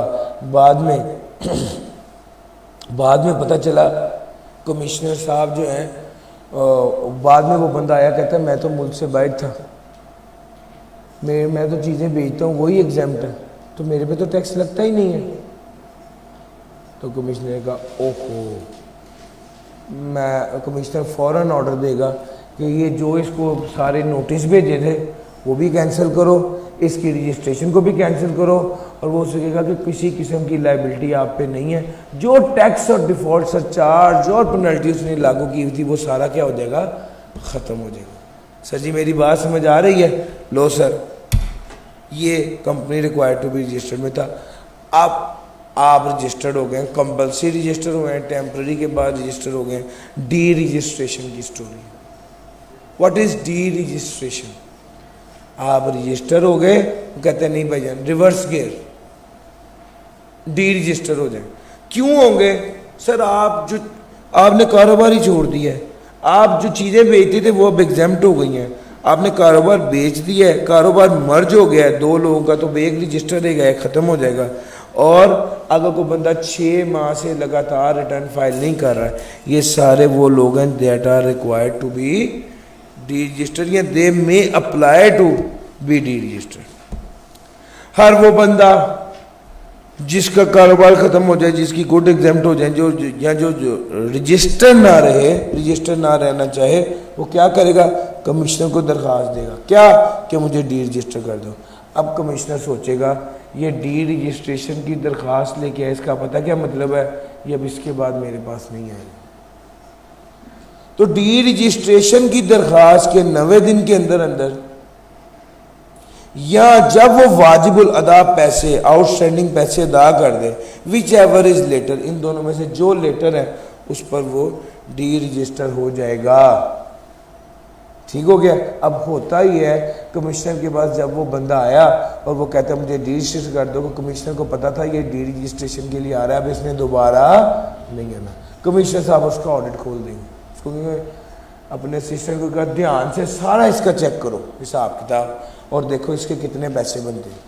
फाइनली वो इसे ऑडिट करेगा, फाइनल लायबिलिटी निकालेगा, फिर उस बंदे को कहा जाएगा कि फाइनल रिटर्न फाइल करके अपना हिसाब क्लियर करो, टोटल इतने पैसे जमा कराओ। जब वो पैसे जमा कराए या दरखास्त देने के 90 दिन के अंदर विच एवर इज लेटर उसे डी रजिस्टर किया जाएगा। अगर कोई बंदा 6 माह तक कंसेक्यूटिव रिटर्न फाइल ना करे तो कमिश्नर उसको नोटिस देगा और उसके बाद डी रजिस्टर कर देगा। एक बंदा रजिस्टर से डी रजिस्टर हो गया है तो उसकी ऑब्लिगेशन और लायबिलिटीज, उसने 26 लाख रुपए मिस्टर ए का देना था, अब वो डी रजिस्टर हो गया, अब भी 26 लाख रुपए मिस्टर ए का देना है। डी रजिस्टर होने से लायबिलिटी पे कोई फर्क नहीं पड़ता। लेकिन एक चीज़ आपको मैं पहले सप्लाई में पढ़ाई है, जो बंदा डी रजिस्टर हो जाए उसके बाद जितना स्टॉक पड़ा था सबका सब क्या समझा जाएगा, सप्लाई होगी। सप्लाई का क्या मतलब होता है, आउटपुट टैक्स चार्ज हो जाएगा। लो सर सस्पेंशन, बड़ी ध्यान से सर एक स्लाइड कॉम्प्रिहेंसिव बनाई है आपके लिए। सर जी अगर कोई बंदा टैक्स फ्रॉड करता है, टैक्स एवेजन करता है, उसको विदाउट नोटिस सस्पेंड कर दिया जाएगा। क्यों सर जी? कुछ वजूहत हैं सर जी। सबसे पहली, वो बंदा एड्रेस पे खुद मौजूद नहीं होता, टैक्स वालों को उसने आने नहीं दिया, गार्ड को कहा दरवाजे बंद कर दो, खुद इंतज़ार कर करके चले जाएंगे। सर जी तीसरा, उसकी नॉर्मल टैक्स प्रोफाइल है, परचेजेस पे इनपुट क्लेम करी जा रहा है, आउटपुट चार्ज नहीं कर रहा है। सर ब्लैक लिस्टेड या सस्पेंडेड पर्सन से चीज़ें खरीद रहा है, रिटर्न फाइल नहीं कर रहा, on recommendation of a commissioner of any other jurisdiction, any other reason to be specified by the commissioner. ये सारी वजूहत ऐसी हैं जिसकी वजह से बंदे को, देखें दो ही सूरतें होती हैं, given an opportunity of being heard, after giving an opportunity of being heard, या दूसरा होता है नोटिस देना, या दूसरा होता है विदाउट नोटिस। आपने कोई भी काम करना है, एक केस ही होता है कि आप उसे मौका दे देंगे, यार मैं तुम्हें सस्पेंड करने लगा हूँ। फॉर एग्जाम्पल तुम अपनी सफाई में कुछ कहना चाहते हो, इसके लिए जुमला आता है after giving an opportunity of being heard. लेकिन जहाँ पे जुर्म संगीन होता है वहाँ पर क्या कहा जाता है, वहाँ पर विदाउट नोटिस सस्पेंड कर देते। और मैं समझाने के लिए एक मिसाल दे रहा हूँ। फॉर एग्जांपल एक बंदा है, उस एयरपोर्ट पे रिश्वत ले रहा था, उसकी वीडियो वायरल हो गई। तो वो तो इदारे वाले सबसे पहले क्या करते हैं, सबसे पहला काम ये करेंगे, उससे कहेंगे भाई आपने कल से ड्यूटी पे नहीं आना, आपको सस्पेंड कर दिया। इसको कहते हैं सस्पेंशन। सस्पेंशन दरमियानी फेज है, उसके बाद इन्वेस्टिगेशन होती है। इन्वेस्टिगेशन के बाद अगर साबित हो जाए कि इसने रिश्वत ली है तो फिर उसको सजा होती है। अगर साबित हो जाए कि ये इसने कोई गलत काम नहीं किया तो उसे बहाल कर देते हैं। सर समझ आ रही है? इसी तरह ही टैक्स का होता है।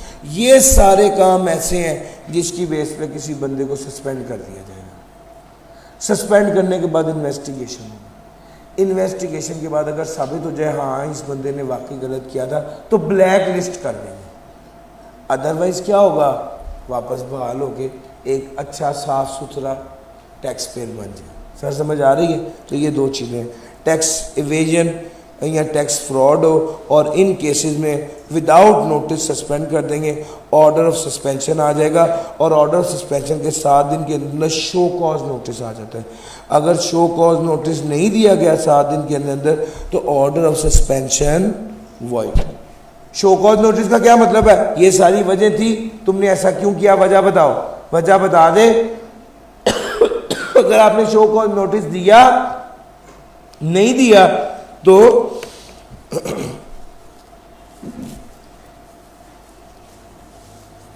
जी, शो कॉज नोटिस अगर नहीं दिया तो ऑर्डर ऑफ सस्पेंशन वॉइड। अगर शो कॉज नोटिस दिया है तो 15 दिन के अंदर अंदर जवाब देना पड़ेगा। अगर कोई जवाब नहीं मिला, अगर उसने कोई रिकॉर्ड प्रोवाइड नहीं किया, अगर उसने टैक्स वालों को फिर भी अंदर ही नहीं आने दिया या कोई भी रीजन है, तो इस बंदे को क्या कर दिया जाएगा? ब्लैक लिस्ट कर दिया जाएगा। सर अगर शो कॉज नोटिस दिया और जवाब आ गया और कमिश्नर सेटिस्फाइड है तो इस ऑर्डर ऑफ सस्पेंशन रिवोक हो जाएगा, ये वापस एक अच्छा टैक्स पेयर बन जाएगा। सर जी ब्लैक लिस्टिंग के ऑर्डर के उसको ब्लैक लिस्ट कर दिया जाएगा। Order of black listing show cause notice के 90 दिन के अंदर अंदर दे दिया जाएगा। अगर ना दिया जाए तो भी वो बंदा बहाल हो जाएगा। सर ये ओवरऑल स्ट्रक्चर है। सस्पेंशन क्यों होती है, टैक्स फ्रॉड क्या है, सस्पेंशन होगी, order of suspension, show cause notice, और ये सारी बात। तो भाई ये चैप्टर नंबर 17 में ये बात थी। एक चीज़ आपको मैं बस बताना चाह रहा हूँ, और ये देखो यार, कोई दूसरा, अब इसमें 2-3 बातें कवर करने लगा। कोई दूसरा बंदा, एक RTO 1 है, इसमें मिस्टर ए, दूसरा RTO 2 है, इसमें मिस्टर बी है। मिस्टर ए परचेजेस करता है मिस्टर बी से सारी या सब्सटेंशियल, तो मिस्टर बी चूंकि ब्लैक लिस्टेड आदमी है तो RTO 2 का कमिश्नर RTO 1 के चीफ कमिश्नर को कहेगा कि मिस्टर ए को सस्पेंड करो, चूंकि ये सब्सटेंशियल परचेजेस किससे कर रहा है। सर जी मेरी बात समझ आ रही है? इस केस में जब ये बात पता चल जाएगी तो मिस्टर ए को सस्पेंड कर दिया जाएगा। जब किसी बंदे को सस्पेंड, याद रखना, जब किसी बंदे को सस्पेंड किया जाता है तो फिर उसकी इशू की हुई इनवॉइस पर इनपुट टैक्स क्लेम नहीं कर सकते। उसकी इशू की हुई इनवॉइस पर इनपुट टैक्स क्लेम नहीं कर सकते। इसका मतलब यह कि एक सस्पेंडेड पर्सन एक ऐसा पर्सन है जिसने इनवॉइस इशू की तो उसकी इनवॉइस पर इनपुट टैक्स क्लेम नहीं कर सकेंगे। यहाँ पर एक समझने की बात यह भी है, इनवॉइस इशू हो गई है और वो इनवॉइस पहले इशू हुई है, बंदा बाद में सस्पेंड हुआ है, तो भी इनपुट टैक्स क्लेम नहीं कर सकते।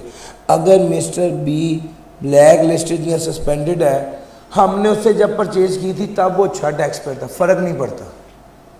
सस्पेंडेड या ब्लैक लिस्टेड पर्सन की इशू की इनवॉइस पर इनपुट टैक्स क्लेम नहीं करेंगे, चाहे जब हमने उससे खरीदारी की थी उस वक्त वो ब्लैक लिस्टेड या सस्पेंडेड नहीं था। सर जी ये वाली बात भी बड़ी इंपॉर्टेंट है। ये सब कुछ आपके साथ डिस्कस हो गया। आपको बताता चलूँ, FBR के पास पावर है कि जो बंदा सेल्स टैक्स नहीं देगा उसकी बिजली और गैस को डिसकंटिन्यू कर दिया जा सकता है। Sir ji this was chapter number 17 और उसमें ख़ास तौर पर उसका रजिस्ट्रेशन वाला पोर्शन जो है वो बड़ा इम्पोर्टेंट है।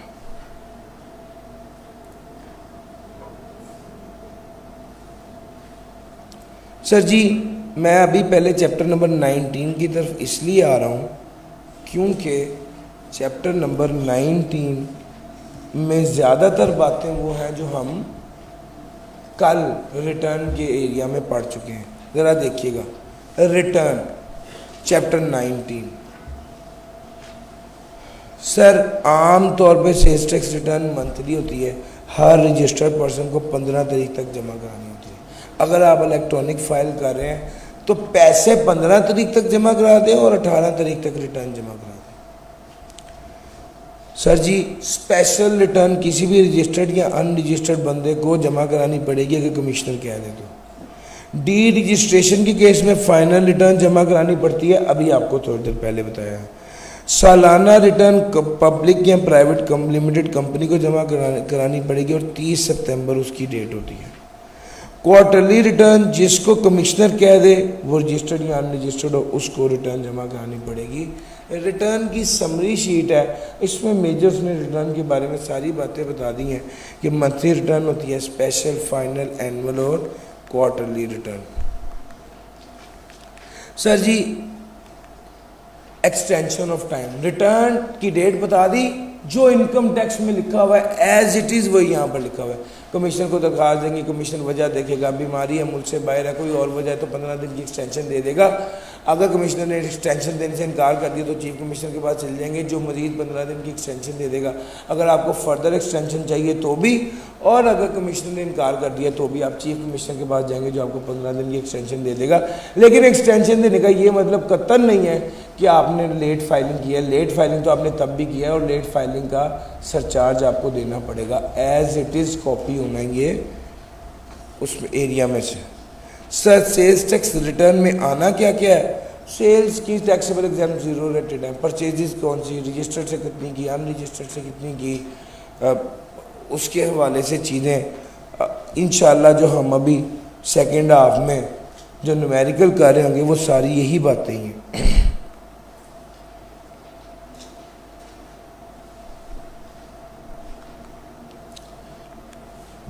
सर जी, हमने आपको कल वो पढ़ाया था रिटर्न रिवाइज वाली बात, याद है?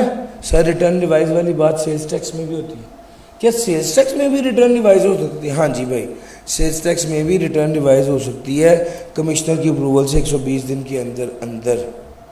अलबत्ता कमिश्नर से अप्रूवल की ज़रूरत नहीं है अगर 60 दिन के अंदर कर ले और रिटर्न रिवाइज होने की वजह से टैक्स बढ़ रहा हो और रिफंड कम हो रहा हो।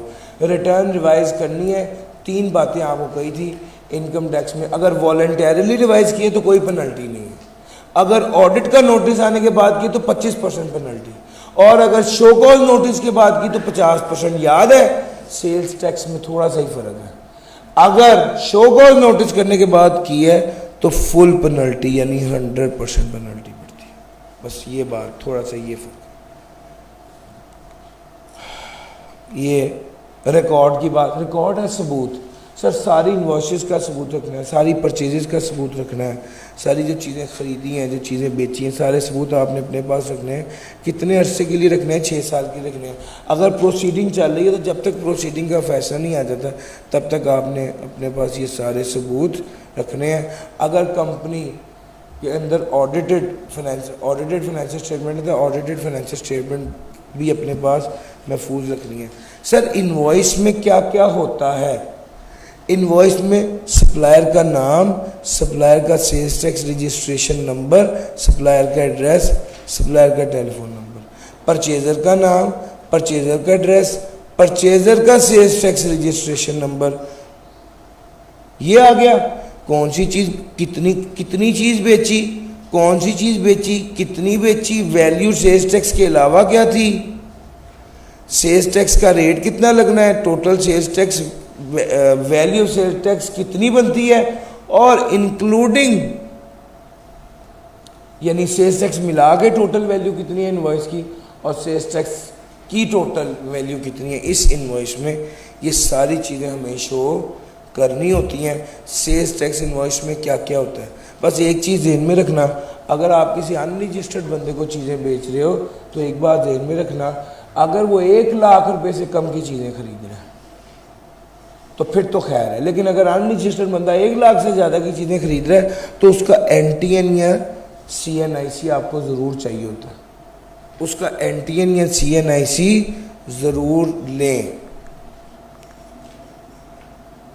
सर जी, आपको पता है जो बंदा रजिस्टर्ड नहीं होता वो आउटपुट चार्ज नहीं कर सकता। जो बंदा रजिस्टर्ड नहीं होता वो आउटपुट टैक्स चार्ज नहीं कर सकता लोगों को, और ना ही इन्वॉइसेस इशू कर सकता है। और अगली बात यह है कि जो इन्वॉइस है ज़रूरी नहीं कि वो कागज़ की सूरत में हो, वो इलेक्ट्रॉनिक इन्वॉइस भी हो सकती है। ये रिकॉर्ड आपने 6 साल के लिए अपने पास महफूज रखना होता है। सर जी अब यहाँ पर असेस, ये ऑडिट वाली सारी बातें हैं। सर जी हाँ, आपने अपने पास अपना रिकॉर्ड महफूज रखना है 6 साल के लिए। अगर कमिश्नर चाहे तो आपका रिकॉर्ड कॉल कर सकता है, आपका रिकॉर्ड चेक कर सकता है, आपका रिकॉर्ड ऑडिट कर सकता है। ऑडिट करने के बाद उसमें जो कमी होगी, जो इशू होगा, उसका शो कॉज नोटिस देगा और आपको कहेगा वो करेक्शन करें या जो पेनल्टी है वो चार्ज करेगा। ये ऑडिट एक से ज़्यादा बार भी हो सकता है, ऑडिट कंडक्ट हो सकता है, चाहे पहले ऑडिटर जनरल ऑफ पाकिस्तान ने भी ऑडिट किया हुआ हो। सर जी जब आप सप्लाई करते हैं कोई चीज़ तो आप क्या कहते हैं, उसकी वैल्यू ऑफ सप्लाई पर टैक्स लगाते हैं। अब वैल्यू ऑफ सप्लाई क्या होगी, बाज़ औक़ात टैक्स वाले को ये वैल्यू ऑफ सप्लाई देखने के लिए, बाज़ औक़ात टैक्स वाले को ये वैल्यू ऑफ सप्लाई देखने के लिए सैंपल ड्रॉ करना पड़ता है। वो सैंपल कितना होना चाहिए मिनिमम, जिससे वैल्यू ऑफ सप्लाई पता चल जाए और वो अगेंस्ट प्रॉपर रिसीट होना चाहिए। वैल्यू ऑफ सैंपल डिटर्मिन करने के लिए, लायबिलिटी डिटर्मिन करने के लिए होना चाहिए, मिनिमम क्वांटिटी होनी चाहिए और अगेंस्ट प्रॉपर रिसीट होना चाहिए। सर ट्रांजैक्शन बिटवीन एसोसिएट जो होती है उसमें वैल्यू क्या लेते हैं, फेयर मार्केट वैल्यू लेते हैं, चूँकि आपस में ताल्लुकात जिनके होते हैं वो तो रियायत ही करेगा ना, लेकिन टैक्स किस वैल्यू पे लगेगा, नॉर्मल वैल्यू पे लगेगा। लो सर चैप्टर नंबर 18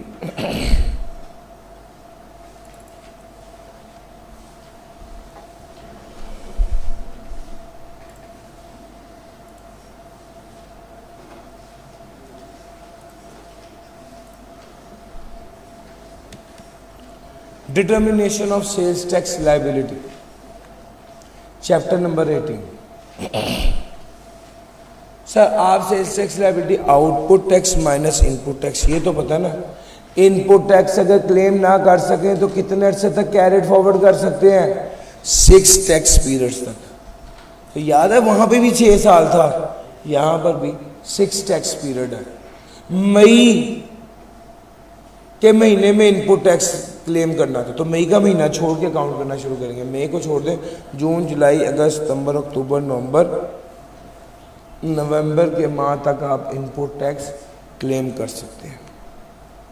बड़ा इंपॉर्टेंट एरिया है न्यूमेरिकली। वो कहता है अगर 50 सजी 4 बातें करने लगा, 50,000 से ऊपर की परचेज करें तो क्रॉस बैंकिंग चैनल से पेमेंट करें, 180 दिन के अंदर अंदर पेमेंट करें और एक बिजनेस बैंक अकाउंट से दूसरे बिजनेस बैंक अकाउंट में पेमेंट करें। ये चारों शर्तें पूरी होनी जरूरी हैं, वरना इनपुट टैक्स क्लेम नहीं कर सकेंगे। 50,000 से ऊपर की पेमेंट है क्रॉस बैंकिंग चैनल के जरिए करेंगे, 180 दिन के अंदर अंदर पेमेंट करेंगे और एक बिजनेस बैंक अकाउंट से दूसरे बिजनेस बैंक अकाउंट में जाएंगे। एक सवाल पैदा होता है, सर जब परचेज करेंगे उस वक्त इनपुट टैक्स क्लेम करेंगे या जब पेमेंट करेंगे उस वक्त इनपुट टैक्स क्लेम करेंगे? तो इसका जवाब है सेल्स टैक्स एक्रूअल बेसिस पर होता है। जब परचेज करेंगे इनपुट क्लेम करेंगे, जब परचेज करेंगे इनपुट क्लेम करेंगे। अगर परचेज इनवॉइस के 180 दिन तक पेमेंट ना की तो जो इनपुट पहले क्लेम किया हुआ था वो रिवर्स होगा। सर जी एक बात समझ लीजिए, सेल्स टैक्स एक्रूअल बेस पर लगता है। मैंने सेल्स की, मैंने गुड्स डिलीवर की, मुझे अभी पैसे नहीं आए, आउटपुट चार्ज करेंगे और आउटपुट जमा कराएंगे एफपीआर। मैंने भी पैसे वसूल नहीं किए तो ये होगा। क्यों सर? Accrual basis. मैंने परचेजेस की, मैंने इनपुट क्लेम कर लूंगा, अभी पैसे नहीं दिए, पेमेंट नहीं की, इनपुट क्लेम कर लूंगा। Sir sales tax accrual basis पर लगता है, ये चीज अपने जेहन में रखना।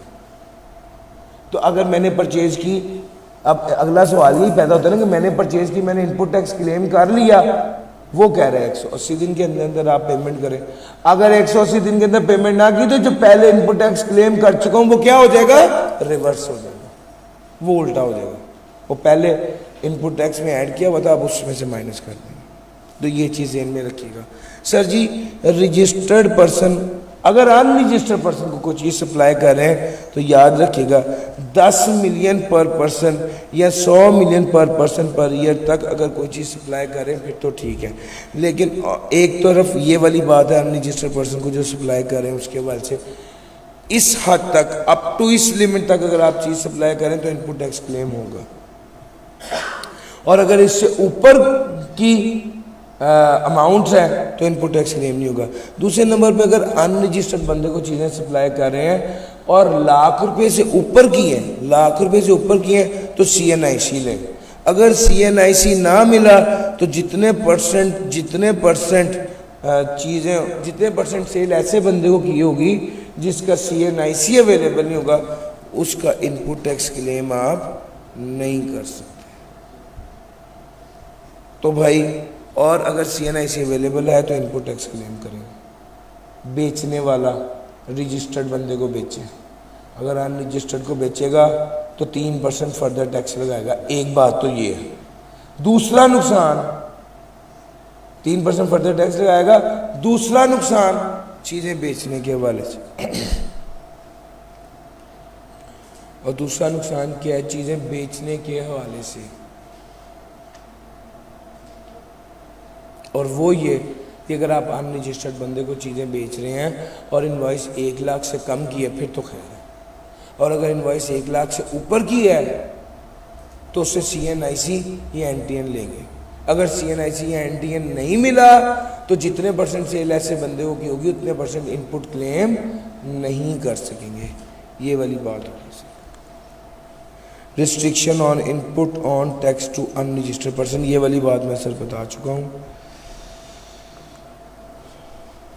अच्छा, ये वाला पॉइंट बड़ा रेलिवेंट है इस अटेम्प्ट के लिए। वो कहते हैं अगर रेट चेंज हो गया, सर जी हुआ है ना हमारी बारी भी 17 से 18, सर हुआ है या नहीं?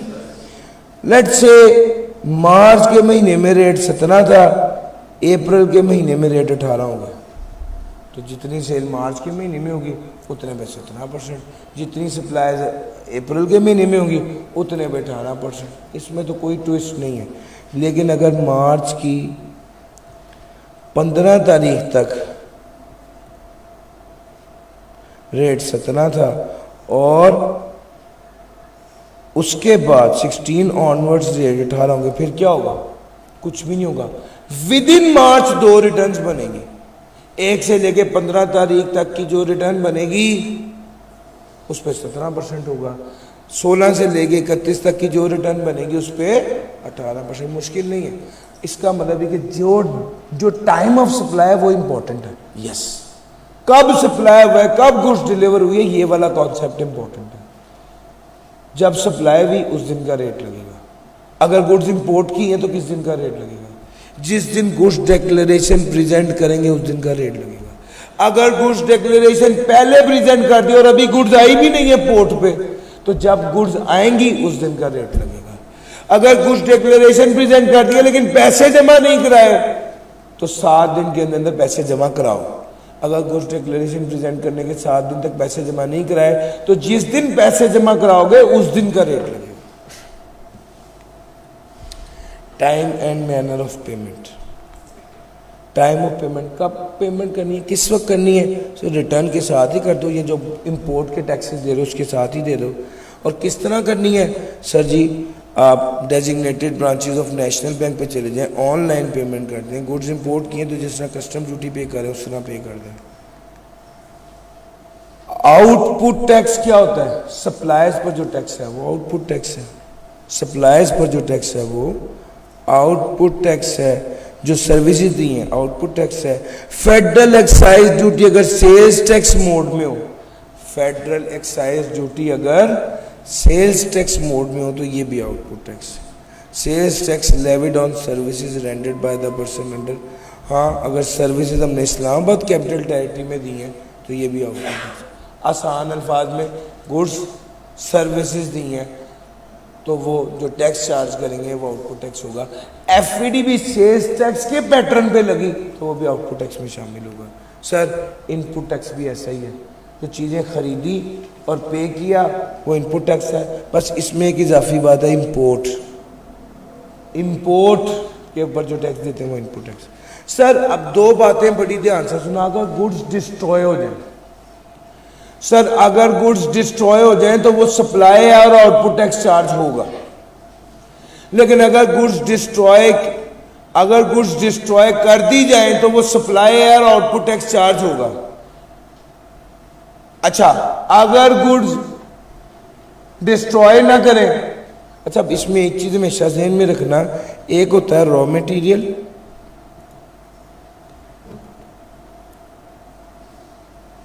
ये आज के सवाल में भी बात आनी है, और एक होता है फिनिश गुड्स। हम जनरली जब बात कर रहे होते हैं तो फिनिश गुड्स की कर रहे होते हैं। फिनिश गुड्स को अगर डिस्ट्रॉय करना पड़ा है, एक्सपायर हो गया, जलाना पड़ा है, ज़ाया करना पड़ा है, तो इसको क्या समझा जाएगा? सप्लाई समझा जाएगा। सप्लाई का मतलब है आउटपुट चार्ज होगा और इनपुट क्लेम होगा। हाँ, मैंने जब इन गुड्स को जलाना था तो मैंने टैक्स वालों को बुलाया, और टैक्स में से कौन आया? कलेक्टर आ गया। मैंने कलेक्टर के सामने उन गुड्स को डिस्पोज किया, तो फिर आउटपुट चार्ज नहीं होगा। अलबत्ता इस गुड्स के हवाले से आप इनपुट क्लेम नहीं कर सकेंगे। रॉ मटेरियल अगर जल जाए और खराब हो जाए तो वो सप्लाई नहीं होती, उसका बस इनपुट टैक्स क्लेम नहीं होता। तो भाई डिस्ट्रक्शन ऑफ गुड्स के हवाले से ये वाली बात थी। इनपुट टैक्स बात हो गई। इनपुट टैक्स कब क्लेम करना है? पहली बात है जब सप्लाई हो गई हो। दूसरी बात है जब आपके पास सबूत मौजूद हो, इनवॉइस मौजूद है, बिल मौजूद है, इंपोर्ट के डॉक्यूमेंट मौजूद हैं, गुड्स डिक्लेरेशन, ऑक्शन के डॉक्यूमेंट मौजूद हैं, ट्रेडी चालान, और जो आप खुद उसको रिटर्न में शो करते हैं, आप रिटर्न में शो करते हैं, जिससे आपने खरीदी है वो बंदा आउटपुट शो करते हैं, आप इनपुट शो करते हैं। मेरी बात समझ आ रही है? ये शर्तें पूरी होंगी, सबूत होंगे तो इनपुट टैक्स क्लेम कर सकते हैं। कब इनपुट टैक्स क्लेम नहीं कर सकते? सर जी अगर गुड्स जो बनाई हैं वो टैक्सेबल गुड्स नहीं है तो इनपुट टैक्स नहीं क्लेम कर सकते। सर एक्स्ट्रा टैक्स अगर आप पे करेंगे तो इनपुट क्लेम नहीं कर सकते। अगर बोर्ड किसी चीज़ के बारे में कह दे कि टैक्स क्लेम नहीं करना तो क्लेम नहीं कर सकते। सर आपने जिस बंदे से चीज़ें खरीदी उसने टैक्स जमा नहीं करवाया, यार आपने चीज़ें खरीदी, आपका इनपुट था, जिसने बेची उसका आउटपुट था, उसको चाहिए था ना वो एफबीआर को टैक्स जमा कराता। अगर उसने गवर्नमेंट ट्रेजरी में पैसे जमा नहीं कराए तो आप इनपुट टैक्स क्लेम नहीं कर सकते। फेक इनवॉइसेस पर आप इनपुट टैक्स क्लेम नहीं कर सकते। Purchases made by the registered person, अगर रजिस्टर्ड पर्सन से परचेज करें तो आप इनपुट टैक्स क्लेम नहीं कर सकते। सर वो आपको डॉक्यूमेंट प्रोवाइड नहीं करता, इंफॉर्मेशन प्रोवाइड नहीं करता, तो फिर आप इनपुट टैक्स क्लेम नहीं कर सकते। डिस्क्रिपेंसी इन क्रस्ट बताया है सर अभी, अगर ये आ जाए तो इनपुट टैक्स क्लेम नहीं कर सकते। गुड्स एंड सर्विसेज जो टैक्सेबल सप्लाई से रिलेटेड नहीं है उस पर इनपुट टैक्स क्लेम नहीं कर सकते। सर आप खुद कंज्यूम कर लेते हैं कोई चीज़, बिजनेस में लगा देते हैं, नॉन बिजनेस में लगा देते हैं, तो इनपुट टैक्स क्लेम नहीं कर सकते। सर हम इतनी चीज़ें खाते पीते हैं, इतनी चीज़ें इस्तेमाल करते हैं, हमने कभी इनपुट टैक्स क्लेम करने का सोचा है? क्यों? सर हम एंड कंज्यूमर है, and consumer input tax claim नहीं करता। सर इमूवेबल प्रॉपर्टी के साथ जो जो चीज़ें अटैच हैं, बिल्डिंग का मटेरियल है, पेंट है, इलेक्ट्रिसिटी है, सैनिटरी फिटिंग्स है, पाइप है, वायर एंड केबल है, बिल्डिंग के साथ जुड़ी हुई बिजली की तारें, पेंट, इलेक्ट्रिसिटी, सीमेंट, बजरी, मटेरियल, सैनिटरी का सामान, ये सारी चीज़ें जो बिल्डिंग के साथ जुड़ी हुई होती हैं उस पर इनपुट टैक्स क्लेम नहीं होता। शर्त क्या है? बिल्डिंग के साथ जुड़ी हुई हो। पास पेपर में एक सवाल है, एक बंदा मशीन बनाता है, उसके लिए उसने वायर खरीदी और वो वायर मशीन में लगा कर बेचता है, इनपुट टैक्स क्लेम कर सकते हैं? यस। सर अगर वो वायर खरीद कर बिल्डिंग के साथ लगा दे, अपने दफ्तर में वायरिंग करा दे, तो इनपुट टैक्स क्लेम नहीं कर सकते। ये बात ध्यान में रखिएगा। सर बिजली और गैस की अप्लायंसेस, गाड़ियाँ, फर्नीचर, ऑफिस इक्विपमेंट, इन सारी चीज़ों पर इनपुट टैक्स क्लेम नहीं होता। ये जो मैंने लिस्ट ऊपर बिल्डिंग वाली बताई है और ये बताई है, इन सारी चीज़ों पर इनपुट टैक्स क्लेम नहीं था। हाँ, अगर एक बंदा तारे खरीदता और तारे आगे बेच देता है, इनपुट क्लेम होगा। सैनिटरी का सामान खरीदता है और आगे बेच देता है, इनपुट क्लेम होगा। हीटर खरीदता है और आगे बेच देता है, इनपुट क्लेम होगा। सर जी जो electric appliances, gas appliances, furniture and fixture आप खुद इस्तेमाल कर रहे हो उस पर इनपुट टैक्स क्लेम नहीं हो रहा। आपने दफ्तर में इस्तेमाल करना है, इनपुट टैक्स क्लेम नहीं होगा। रीसेल करना है, इनपुट टैक्स क्लेम होगा। सर जी अगर एक बंदा प्री फैब्रिकेटेड बिल्डिंग बनाता है, वो जो रेडीमेड बिल्डिंग होती है, जो रेडी होती है, उसको बना के उसको बेच दिया जाता है और वो ट्रांसफर होती है, उस पर इनपुट टैक्स क्लेम हो सकता है। वो कहते हैं प्री फैब्रिकेटेड बिल्डिंग पर इनपुट टैक्स क्लेम हो सकता है और रीसेल पर इनपुट टैक्स क्लेम हो सकता है। सेल्स टैक्स ऑन सर्विसेज कौन लगाता है? सूबे लगाते हैं। तो भैया सेल्स टैक्स ऑन सर्विसेज तो सूबे लगाते हैं और उस पर इनपुट टैक्स क्लेम हो सकता है अगर लॉ इजाज़त दे, प्रोविंशियल लॉ। अगर प्रोविंशियल लॉ मना कर दे तो इनपुट टैक्स क्लेम नहीं होता। Sir agriculture plant and machinery जिस पर 7% टैक्स लगा है, इनपुट टैक्स क्लेम नहीं होगा। सर जी जिस चीज़ के बारे में नोटिफिकेशन आ जाएगा इनपुट टैक्स क्लेम नहीं होगा, उस पर इनपुट टैक्स क्लेम नहीं होता। अब एक अगला पॉइंट है the input tax attributable to supplies made by the manufacturer. Sir जितने परसेंट सप्लाईज एक अनरजिस्टर्ड बंदे को करेंगे जिसका CNIC और NTN भी मौजूद नहीं है, उतने परसेंट इनपुट टैक्स क्लेम नहीं कर सकते। ये वाली बात पहले भी बता चुका हूं। जितने परसेंट सेल टैक्सेबल गुड्स की करेंगे उतने परसेंट इनपुट टैक्स क्लेम करेंगे। जितने परसेंट सेल एग्जाम्ड गुड की करेंगे उतने परसेंट इनपुट टैक्स क्लेम नहीं करेंगे। जितने परसेंट सेल जीरो रेटेड की करेंगे उतने परसेंट रिफंड लेंगे। सर अपोर्शनमेंट का कॉन्सेप्ट सेल्स टैक्स में इस्तेमाल होता है। अपोर्शनमेंट का कॉन्सेप्ट सेल्स टैक्स में इस्तेमाल होता है। वैल्यू ऑफ सप्लाई की बेस पर जितने परसेंट सेल टैक्सेबल गुड्स की किया उतने परसेंट इनपुट क्लेम कर लेंगे। जितने परसेंट सेल जीरो रेटेड की किया उतने परसेंट सेल जो है वो जीरो रेटेड की है उतने परसेंट रिफंड क्लेम कर लेंगे। लो सर इस अपोर्शनमेंट के कॉन्सेप्ट को मैं इंशाल्लाह अगले पार्ट में बड़ी डिटेल में बताता हूँ। आपको पता है input tax can not be more than 90% of output tax. Input tax 90% of output tax से ज़्यादा नहीं हो सकता। इनपुट टैक्स के रिफंड की अगर बात की जाए तो वो 45 डेज के अंदर अंदर मिल जाएगा। और एक अहम बात है कि अगर कोई पेनल्टी हो तो रिफंड में से पेनल्टी लेस होगी, बकाया अमाउंट मिलेगी। तो ये दो बातें ध्यान में रखिएगा। शायद आपके न्यूमेरिकल में 18th चैप्टर मेनली न्यूमेरिकली ज़्यादा इंपॉर्टेंट है। Sir ji refund of input tax की बात हो गई है। हाँ उसने एक बात ये भी लिखी हुई है कि अगर कोई बंदा, अगर आपके पास रीज़न टू बिलीव है टैक्स वालों के पास कि इस बंदे ने 2 नंबरी की है, एक्सेस रिफंड क्लेम किया है, तो उसका ऑडिट किया जाएगा 60 दिन के अंदर अंदर। और अगर उसमें सीनियर बंदा आ गया एडिशनल कमिश्नर लेवल का तो 120 दिन तक चले जाएगा ऑडिट का टाइम। और अगर बोर्ड आ गया तो 9th मंथ तक ऑडिट का टाइम 9 मंथ तक कर दिया जाएगा। टैक्स को असेस करना है। सर टैक्स को असेस करने के हवाले से वो कहता है आप ये देखिए अगर किसी बंदे ने टैक्स नहीं जमा कराया या किसी बंदे ने कम टैक्स जमा कराया है तो टैक्स वाला बंदा उसको शो कॉज नोटिस देगा और उससे कहेगा कि तुम्हारा इतना टैक्स बनता है, टैक्स भी जमा कराओ, पेनल्टी भी दो। अगर वो बंदा इसके जवाब में टैक्स और पेनल्टी जमा करा देता है तो फिर बहस ख़त्म, सब कुछ ठीक। लेकिन अगर कोई बंदा टैक्स जमा नहीं कराता या कम टैक्स देता है या इनपुट ज़्यादा क्लेम करता है तो टैक्स वाला बंदा अपने तौर पे वर्किंग करके उसकी लायबिलिटी निकालेगा और उसे बताएगा कि तुम्हारा इतना टैक्स बनता है, तुम ये टैक्स जमा कराओ और ये डिफ़ॉल्ट सरचार्ज और पेनल्टी जमा कराओ। सर टैक्स वाला बंदा पिछले 5 साल में से किसी साल के बारे में भी आपसे रिटर्न का मुतालबा कर सकता है आपसे। उसकी वजह यह है कि सर जी इनकम टैक्स में 5 साल से मुराद 5 रिटर्न्स होती हैं, सेल्स टैक्स में 5 साल से मुराद 60 रिटर्न। सर जी मेरी बात, हर मंथ की रिटर्न है ना, ये वाली बात हो गई। अगर शॉर्ट टैक्स पे किया गया तो टैक्स को रिकवर करने के लिए टैक्स वाले क्या करेंगे?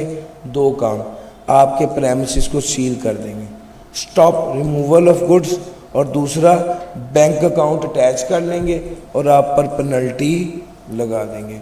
सर जब पेनल्टी जब भी लगाने लगेंगे एक बार पहले शो कॉज नोटिस दिया होगा।